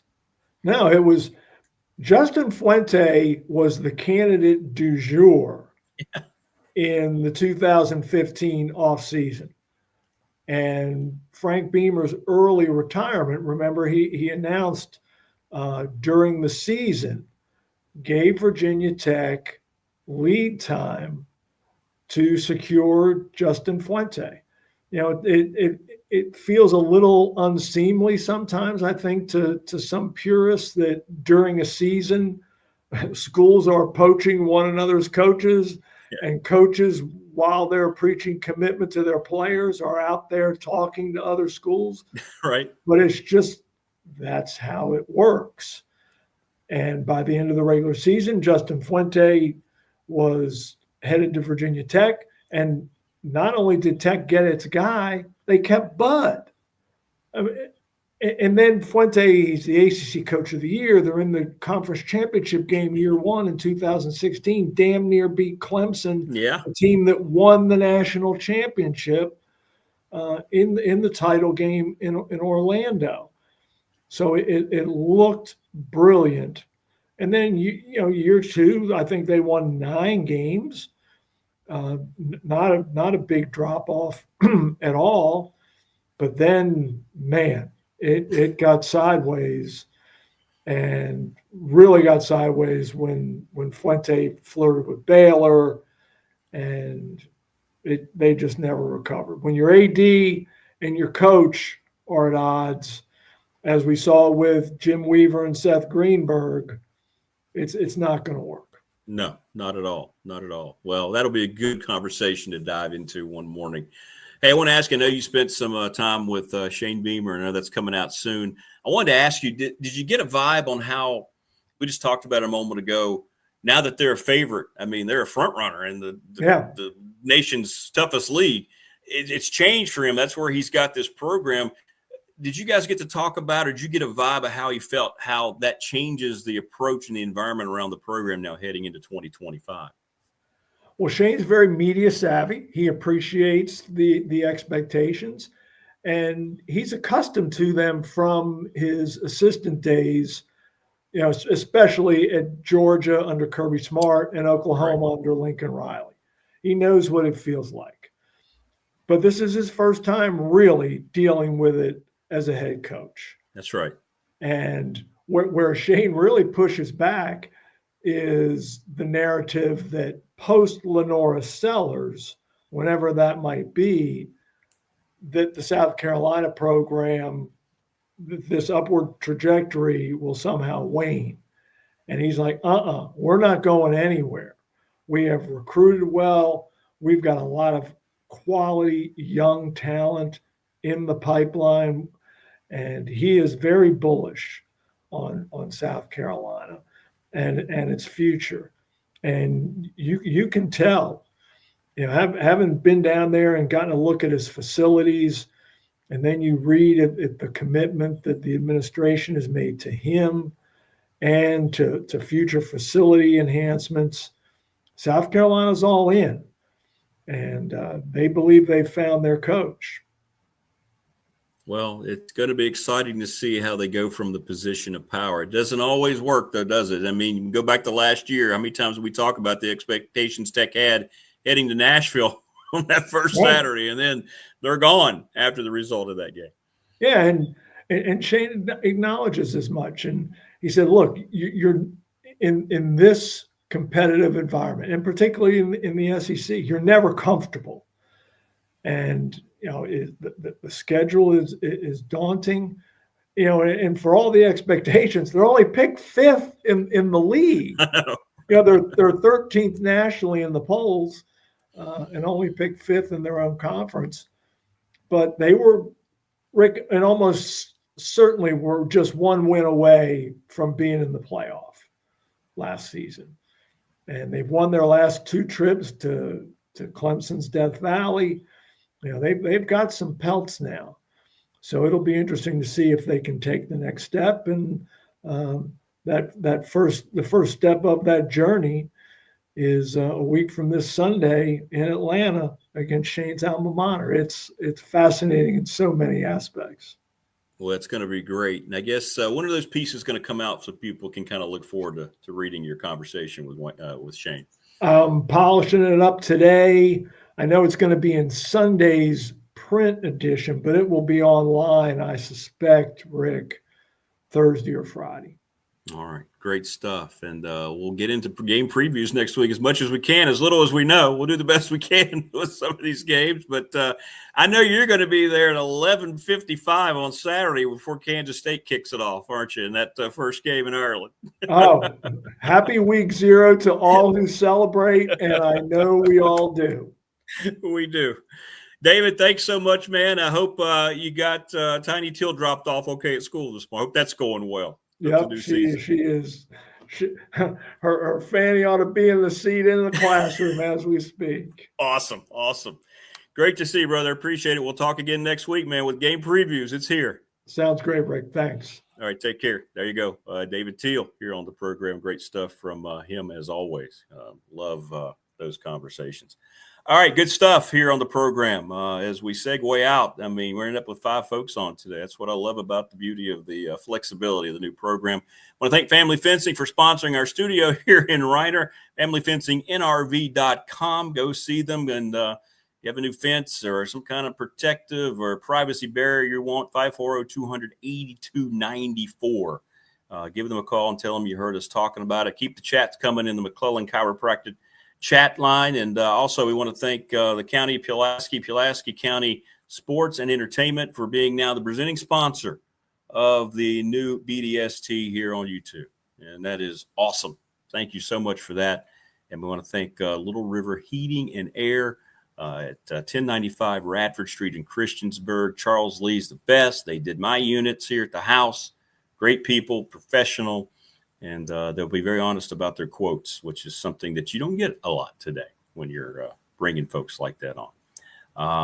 Well, bringing this folk on our program right now is my good friend, mentor, you name it, the voice of Virginia Tech football for now and the ages. His name is Bill Roth. William, good morning, man. How are you? Good morning to you. Everything is great over here in Blacksburg. We're getting set for we're just 11 days away from kickoff, so it's an exciting time.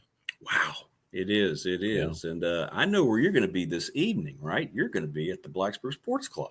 So it's an annual event out at the Blacksburg Country Club. We start tonight at 5, and it's always, there's so many things that are like the ceremonial start of the season, like the kickoff, and this is one, right? The Blacksburg Sports Club's been around forever. And when I first came to Tech way back 37 years ago, wow. We would each week the Blacksburg Sports Club was in the Bowman Room, and it was in Jamerson Center, and there would be a luncheon, and that's where I got to meet some Tech royalty because everyone was already in the building. But what was interesting during basketball season, Rick, I remember Wimp Sanderson speaking once at the Blacksburg Sports Club because they were having their shoot around and he would just come up the steps and address the crowd. And then they moved it over to custom catering on Main Street for probably 20 years. And now to the Country Club, which is really nice. It'll be a great setting. Wood Babcock will be there tonight as well. Zach Mackey will be there tonight. And so it'll be great to see So many great Hokies and Highlanders, and there are a few Cavaliers that sneak in every now and then, but just Blacksburg residents that enjoy great fellowship. It's a really nice group. Super meal down at the country club tonight. There'll be one extra Highlander there tonight. I got an invite to come absorb it all, so I'll be there tonight. Fantastic. Well, Yeah, bring your appetite. Bring your appetite. It's usually not a problem. I can relate. Well, you mentioned we're so close now to the start and the kickoff of it tonight at the country club, but Tech now, they're done with their work in terms of, going to the scrimmages. It's over. Now it's time to put the final touches on. And I asked you last Monday when we started the show here on YouTube, I'm asking you now, how you feeling? I mean, you're watching, you're absorbing. Momentum seems to be building, and there's so much excitement right now. We say that a lot, but boy, this year it really feels like it's very genuine from Tech fans. I think what's different about this team compared to last year's team, I mean, we know the player turnover and whatnot. There's 30 new players, but, I think offensively, it's a much different group. I think clearly Phil Montgomery has a plan and a system, and he's done this for a long time, and he's got a tremendous relationship with drones. And you can tell, right, there's a more organizational feel to the offense. Drones' headspace is great as opposed to a year ago. I think the quarterback we have now is a lot different than the one we had a year ago. Defensively, same thing in terms of the organization and the scheme on defense. I think Sam Siefkas, what he's brought to the group has been really good. It doesn't take long to watch practice and see everyone's eyes up. They keep their eyes on him, and there's a lot of respect there. He's coached in the NFL. A lot of them want to get to the NFL. Yeah. He's been a guy that has really clicked with that group. And then a lot of people have talked about it is the work of Jarrett Ferguson. I mean, they're a bigger football team. Every number, I mean, that one you don't need to be a football guy to tell. Like the guys step on the scale that were supposed to be bigger and they're heavier, and the guys who needed to drop a few lbs have. The times, they're 40 times or better. So you don't need to look very far. Plus, you can just look at them. Guys that, oh man, you're bigger than you were last year. It's a new team, and there's new schemes, and they fit together really well. So that would be the final piece of the puzzle, from my perspective, that this team has a chance to have great chemistry, and that can make the difference. And, last year we had so many close games, and we lost them in the margins, right? There were little things that happened during the course of a game, as we discussed last week, that aren't little. And, every game you want to be able to, A, run the ball, and B, stop the run and win the turnover battle and win the kicking game and things like that. Those are technically, in the margin type of things. But, more than that, I think they've spent a lot of time. They spent a lot of time on red zone efficiency on both sides this past week. And when the offense would score quickly, you were like, well, that's not real good on defense. And when the defense would get a stop, the offense would be upset. But I think both sides have had their moments. And, but the biggest thing for us is keeping drones healthy. I can't. That's a big number one in bold.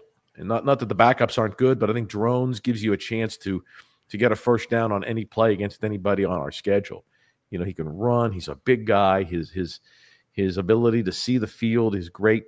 I think Montgomery has really helped in that regard. And Kyron's confidence is high right now. So those are the things that we like.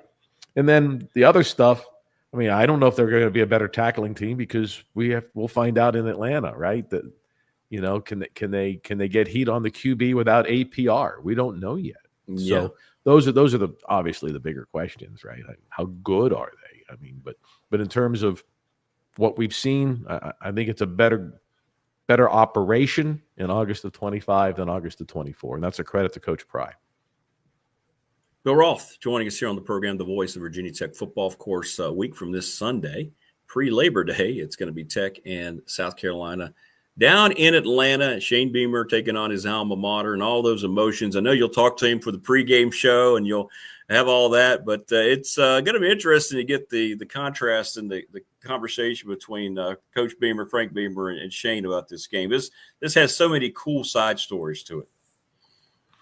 Yeah, well, you just had David on. I know he spent some time with Shane. Coach Beamer at Virginia Tech is Frank. Coach Beamer at South Carolina is Shane. Shane, right? And different era, different schools. I think once the game starts, we're not going to be focusing much on that. I think before and after the game we will. I've known Shane since he was a really little kid, and got very close to him and his sister and his parents, obviously, and good friends. But once the game starts, it's competition, and I think you want to beat your brother maybe more than anyone. So I think that's probably that feeling. But more than Shane, he's got a really good team, and they're going to be a very, very tough out for a lot of people on their schedule. Well, and I think we mentioned it briefly last week, but Tech's opportunity here is obvious. Back-to-back games to start against the SEC. I don't care if one's named Vanderbilt or not. I mean, Dago Pavi is a terrific quarterback, and man, the stage is there. The whole, the palette is just sitting there for them to take this thing if they can somehow win both of those games and what it could set up. I'm not trying to get ahead because I know it's going to be difficult next Sunday, but boy, if you pull that off, it just changes the whole dynamic for the rest of the season. It does. I think that whenever you play a big non-conference game in the opener, it helps. It helps in your preseason prep. It's not, if you're, we've had both, right? If you're playing an FCS team, there's more concern about, am I going to play if I'm not a starter, or how many tickets can I get, or how many tickets have we sold, or what uniforms are we wearing, or what's the flyby, or what's the tailgate menu, because you don't focus on the other team's quarterback. Now everyone's talking about Lenore Sellers, and everyone's talking about who they have, and they've got some really nice players. Oh, they've got some holes to fill too, though. This isn't the same team that they had last year when they played Clemson, and but they're good and they're big. I've seen some of those guys. They've got a big physical football team. They won a bunch of SEC games last year, and they've got some good. They've got great culture there too, and very similar to the culture that our Coach Beamer, Frank Beamer built here. You can see. I mean, it's a good model. It's a very good model. It works. And of course, that's Shane's model. So a lot of what you see that they're doing is what we did and what we do. And I'm proud of them, but we're going to hope that it's a rough Sunday afternoon for Shane. Let's talk about the Roth report coming up. You mentioned Kyron Drones, keeping him healthy and so forth. Tell us what's going on with the Roth. You can read it. It's up on HokieSports.com right now, or on all the socials. I had a chance. Kyron talked about last year how hard it was for him. All the preseason hype, then the social media criticism, and how the outside noise affected him, how he overcame that, and how he's a better quarterback today because of it. And more than turning lemons into lemonade, it's more of a maturing guy. That what's important to him now are the things that needed to be important. And I think that having gone through so much of what he did last year, the hype, and then the crashing of the poor play, and then the social media criticism, and then he gets hurt, and then he gets hurt even more, and then his coach leaves. I mean, there was a lot. There was a lot between the ears to go through. He's got that cleaned up, and I do think that Phil Montgomery has had a big part of that. Philip Montgomery's coached some of the greatest quarterbacks in the history of our sport, and he's been around it, and he's not a learn-on-the-job guy. He's done it, and at the highest level, and everything he sees and the Drones experiences, Phil's already done that with someone, and I think that's invaluable. Not that it's not cool to have young, energetic, innovative minds, but having Mufasa sitting atop the mountain, so to speak, helps at times to help Simba not make a bad move. How's that? 100%. He's in mid-season form already. It's one of my favorite movies. Oh, you like Lion King? Oh, the original. Oh, I mean, who doesn't like Lion King? But come on, yeah. I didn't really care much for the live action remake, but the original. Oh, yeah, come on, beautiful. Can you feel the love tonight, Rick? Yeah, exactly. I do. I do my best. Yeah, I hear you. You also, on the Roth report this week, tell everybody about, what is it, Level 7, and so people can know what's going on there. Yeah, so every week we do a podcast, Mike Burnop and I, and we had Kyron, we had Marcellus Hawkins, We had Kelvin Gilliam, and you can get it. It's absolutely free wherever you get your podcasts. All three guys really opened up. Marcellus came to Tech from a Division II school named Central Missouri State. He's from essentially Oklahoma City. And he's been, if the season started tonight, if we were playing South Carolina tonight, Marcellus would be the starting tailback. Right. He's had a really good camp. He's not the biggest guy in the world, but boy, he's strong. He reminds you a lot of Bashal Tootin in that regard, right? I do think that he'll be a guy that gets a lot of yards after contact. He's an older guy. He's already played 3 years of college football. And he talks about his journey and how excited he was initially when Elijah Brooks reached out, our running back coach, and reached out to him. So you can hear he's a very delightful young man, too, by the way. He talks about his Oklahoma City Thunder fandom. He talks about having a Michael Vick poster on the wall of his bedroom when he was a little kid and what it means for him to be here. And then Kelvin Gilliam, who he's played the last couple of years for us after transferring from Oklahoma, but originally a Richmond guy from Highland Springs. Isn't it interesting that Philip Montgomery, who was at Tulsa, and Gilliam, who was at Oklahoma, and Hawkins, Marcellus Hawkins, who is from Oklahoma City, are all going to have such big roles on this team? Yeah, that's very cool. One wouldn't suspect that would be. Phil was he was coaching at Tulsa. In fact, Phil coached against the Hokies in Frank's last game at that Independence Bowl. That's right. But I think all three young men, they're great kids. I mean, kids, 23 years old, young men, right? Tremendous young people.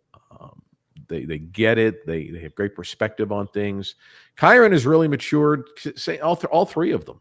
All three of them have had to handle adversity one way or the other, and now they're on the back side of it, and they're looking back at that adversity as a lesson that they've learned, their experience. Kelvin goes into great detail about how everything he went through. When he was coming out of high school, I think he was the number 3 player in our state.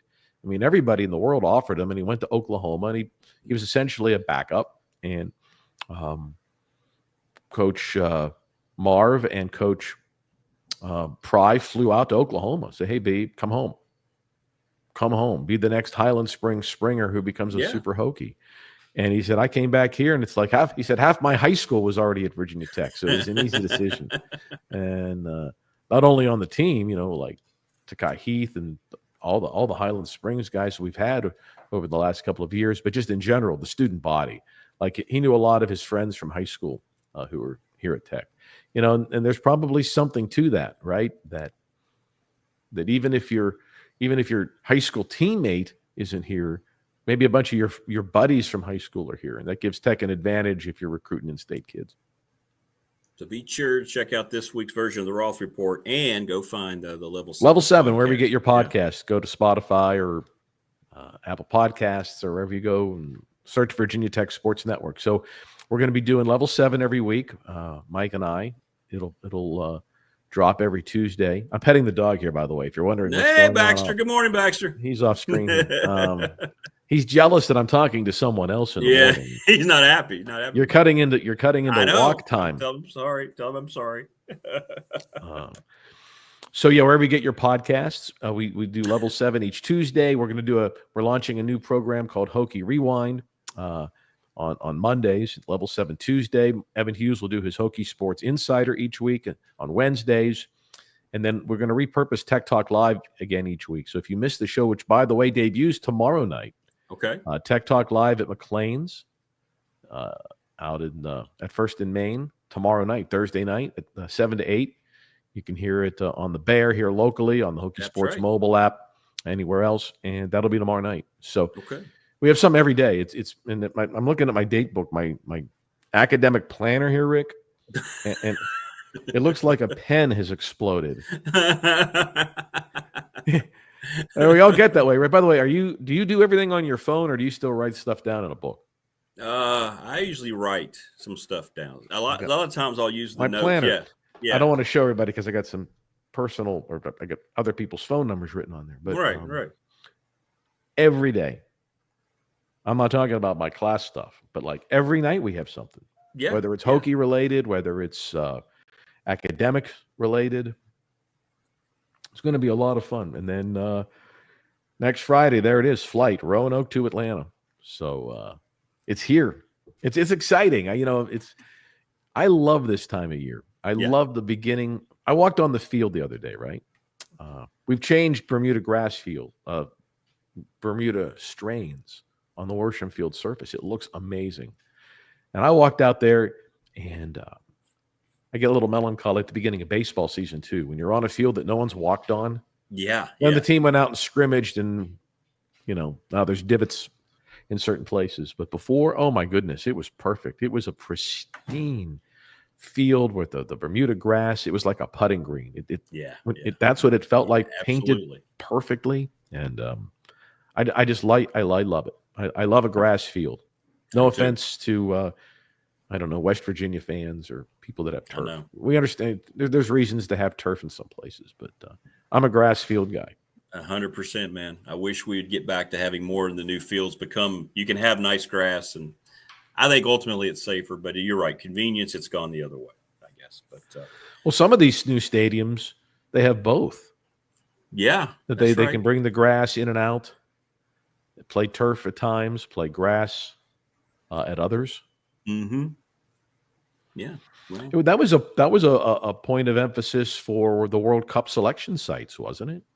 It was. They wanted those guys to grass. Yeah. 100%. Yeah. If Which you watch EPL, it's all grass. You watch English Premier, they don't have any turf. No. So yeah. Do you follow much? I've gotten into it more. I love it. And you know what? It's funny you say that about walking on the field, because that's the thing that I first noticed about was how beautiful, whether you're watching, Man City play, United, and how beautiful the field is and that green grass. I'm like, I want it to be like this for American football games. That's the first thing I noticed is how beautiful they have a hard time is. growing that Bermuda over there, though. I know. I'll tell you that right now, and I'll give our grounds crew credit, and I know we're worldwide, right, on your show. Virginia Tech's field is nicer than any EPL field. Best crew around. We have a great crew, but you can't grow this incredible Bermuda grass in Manchester. That's right. You can't. It's true. Maybe in the middle of the summer you could, but it would go dead. Yeah, you're right. I love it, and gosh, the smell. If you think your yard, if you're out there watching, right? If you think you get that springtime, the grass, the first time you mow it. Imagine what Lane Stadium Worsham Field is like after they get that mower. Yeah. It's a fine clip. Yeah. And they vacuum it up so that there's no. Those guys work really hard. Yeah. And the paint scheme is great. So I just love the start of the season.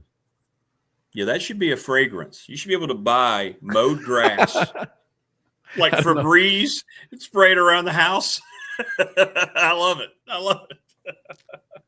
But so Lane Stadium, I this is going to sound really weird, but like when I smell those turkey legs for the first time every year, I get a sense of Hokies football. Sure. We have a unique concession. Yeah. The Lane legs, 100%. They're calling them now, because that's yeah. been monetized. But the turkey legs, there's no other place that has turkey legs. No. It's Lane Stadium if you're coming in on that south end zone because of the turkey leg smell. Because of the turkey legs, yeah. You're going to LSU's Tiger Stadium because the smell of bourbon wafts through the air That's in right. Baton Rouge. That's right. Unlike any other place that I've been. Yeah. Before we let you go, I thought Whit Babcock did a great job with his presentation. His plea to the board. Seems like people were kind of, wow, is that where they are? Right? I mean, he provided some important knowledge, didn't he, on Monday?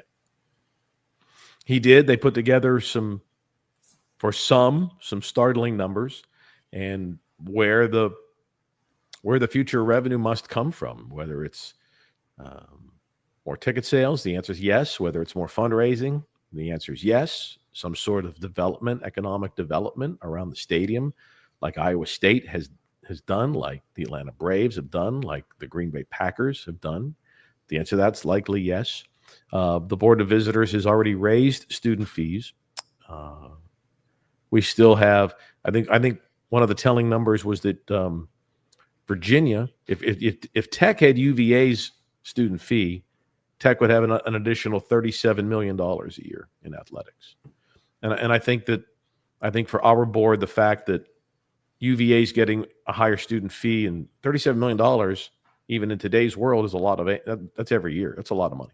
And I think that had some people asking why. But we also now understand the law. And the laws in the Commonwealth of Virginia are pretty strict on what you can do with student fees, how much you can raise them, what the percentage of an athletic budget a state school can apply. And I think a lot of people are now understanding, what is the difference between a public school and a state school, right? So do Notre Dame and Miami and Duke and Syracuse and Boston College and Wake Forest play by different rules? Absolutely. If the chancellor of each of those, or presidents, depends on the institution, wants to do something, and the board who he or she answers to agrees, it's done. That's not the case at a state school. Right. There's taxpayer money involved. There's laws involved, and then there's what's right. You don't want to, I think that in some ways Tech's very proud that it's not charging what James Madison or Liberty is charging student fees to cover athletics. So I think, we know Tech has the lowest student fees of any state school. And I would say even any of our state's private schools that are playing athletics or funding athletics. So we've all learned a lot, right? And it's not as easy as, Tech's budget institutionally is $2.5 billion. They just can't write with a check for $200 million. It doesn't. Right. It doesn't. There's laws like that, and that protect monies that are given for philanthropic reasons, for academic or through state taxpayer money. But you can be a diehard Hokie fan, right? You're a diehard Hokie fan. You're paying state taxes. Some of that's going to UVA too. That's right. And George Mason and James Madison and William and Mary, right? And that's how it works. And so the Rubik's Cube of how to fund it is different at every school, because the laws in our state are different than others. And it's easy to be at SMU, right? It's a private school with a lot of money, and if they want to take money out of this fund, and the president and the board want to do it, they're not answering to the Texas Assembly. Do whatever they want. That's exactly right. Huge difference. But that doesn't mean we don't have some advantages also, right? Traditionally, the best athletic programs, the top athletic programs, probably with the exception all-time, Rick, of SC and Notre Dame, are state land-grant schools, right? Well, that's right. Would you agree? Yeah. Notre Dame and SC are the two privates, not counting the military academies. Right. Yeah. But back in the day. But for the most part, what are your winningest teams, right? Alabama. That's right. Ohio All State schools, Michigan, right. Penn State. That's it. Yeah, it's a great point. So we'll see how it goes. But yeah, I thought Whit's going to speak tonight too, so we'll have a chance to hear his recollections. But I thought he did a really nice job. I did too. His graphics were well laid out. They were incredibly well designed to show, all right, here's what Florida State is doing. Here's what Clemson is doing. Here's our enrollment. Here's their enrollment. I mean, Tech's the second biggest school in the conference. It's got one of the biggest budgets. We don't. So the other thing is that state schools have to release everything. The privates don't. That's right. Like, we have no idea what Syracuse's budget is, or Notre Dame's budget, or Miami's. And we don't know. But we do, or Duke, but we do know, or Wake, but we do know Carolina and State, Clemson and Florida State, and so we can look at that. And the way their ACC is going to share revenue is about to change. There's going to be, not only is there a vast difference at the moment between what the Big Ten and the SEC schools are getting, but under the new model, we don't know which teams will be there, but there will be a $30 million annual difference in our league itself. Right. Someone's going to make $60 million. Someone's going to make $30. And winning and being on TV in high-profile games is the matrix for it. And you got to win. and you can't beat the Little Sisters of the Poor. No. You can't fake the schedule and load up on weak teams and say, "Hey, we're 5-0." That's right. Yeah, they're not going to give you. They're not going to give you the dinero for that. It's you got to play good people. You're in a way financially you're better off losing a big non-conference game than winning an FCS game. Right. No question. Now, of course, if you're a coach, you're like, well, I'm not going to play Alabama on the road 3 weeks in a row. Right. There has to be a balance because you can't go 0-3 either. Right? You got to have the balance, and that's why the ODU schedule change was made, and that's why there'll be everybody in our league is trying to adjust and forecast, and you want to play as many big TV games as you can and get great viewership, and that's why this South Carolina game on next Sunday, a week from Sunday, is great, and any standalone game that goes unopposed is really good. It is. And if you can play a good, our Miami game on a Friday night last year, everybody was concerned about how will it be watched. Well, it ended up being a great game TV wise, right? The ending painful for the Hokies, but right. But the TV numbers, it was one of the highest Friday night games of the year last year, and that game did better as opposed to had we played it at noon the next day. Right. So that's good. So you have to. Whether it's a Thursday or Friday or a Saturday or I think the Labor Day Monday game, the TCU North Carolina game could be one of the higher rated games of the weekend. It's Belichick's return. It's in prime time.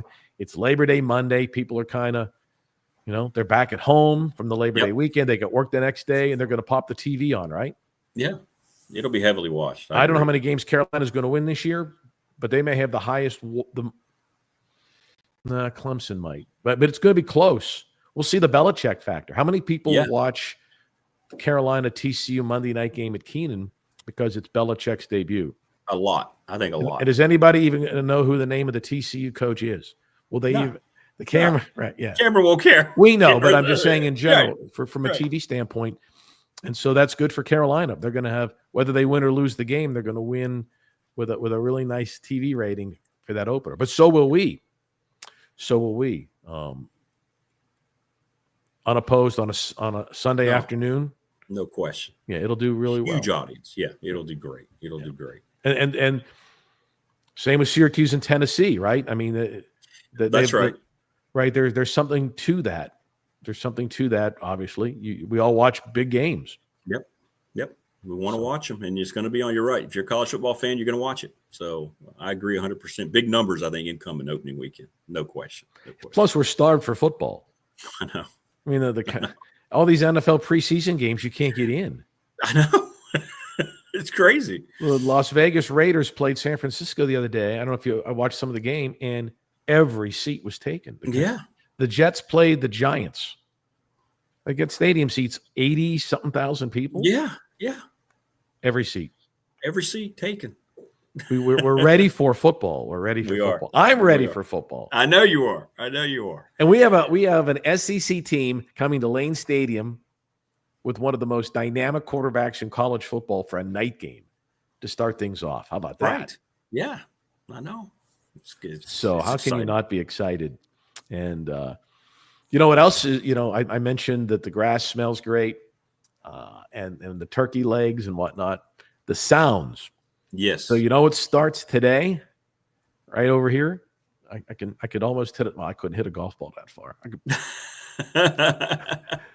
But you could hit a golf ball that far to the band practice field. We're going to hear the Marching Virginians practicing. Right. That's right. And so you'll be outside taking out the trash, and you hear the fight song. Right? And then you know. Tech Triumph as Baxter and I are on a walk. Yeah, right. Maybe that's what we should call it when you do your. He does his morning work. I'm going to start calling that Baxter's Tech Triumph. Baxter's Tech Triumph salute. Yeah, I like it. Well, listen, great stuff, my friend. Look forward to hearing you speak tonight, and next week we get to talk about a game preview a bit. That's going to be exciting. Yep. So, but I that's not to repeat this, but I really think you'll really like Marcellus Hawkins, Kelvin Gilliam, and Kyron Drones. Long form conversations, wherever you get your podcasts, Spotify, Apple Podcast. Just search for the Virginia Tech Sports Network and find Level 7. I was really proud of the way those guys opened up, and we learned a lot about them as people as well as players. I'll be glad to push it here on the program as well, man. Level 7, folks. Go check it out. Learn a little bit more about the Tech team each and every week as we get ready for 2025. Great to see you this morning, my friend. Thanks for your time. Anytime, pal. Bye. All right, brother. There you go. That's the voice of Virginia Tech football, Bill Roth. We appreciate him mightily for joining us, and we want to thank you for joining us. Thanks to Family Fencing Studios again for being our studio sponsor. Give them a call, 540-200-8294. Visit familyfencingnrv.com. Thanks to McClellan Chiropractic Clinic, Mark Hunley and the crew sponsoring our chat line. So honored to be presented by Pulaski County Sports and Entertainment. Thanks to those folks as well for being the presenting sponsor of this program, Little River Heating and Air. Thanks to Ryan Pry, attorney at law, sponsor of our Fan Question of the Week. We got more sponsorship news coming our way next week. Thanks to you, best audience ever, for tuning in and being part of the show. Wow, we ended up with 5 guests. We had 3 scheduled. We ended up with 5. Thanks to Keon Brown for joining us. Thanks to Radford High School head football coach Michael Crist. Thanks to Damian Sordlet from the Roanoke Times, David Teel, and Bill Roth. 5. Make sure you go back and you watch today's program. It'll be up. That's what's great. People can go back anytime, watch the interviews you want to watch, the conversation you want to watch through YouTube. And as always, please, please subscribe. It's free. Tell your friends, your family, like every video. And he can hit us up that way anytime you want. Everybody, take care. Thanks for watching. We'll see you tomorrow. Big Thursday program on the agenda as well. Take care, everybody. Thanks again. Thanks to our guest. Have a great hump day. See you tomorrow.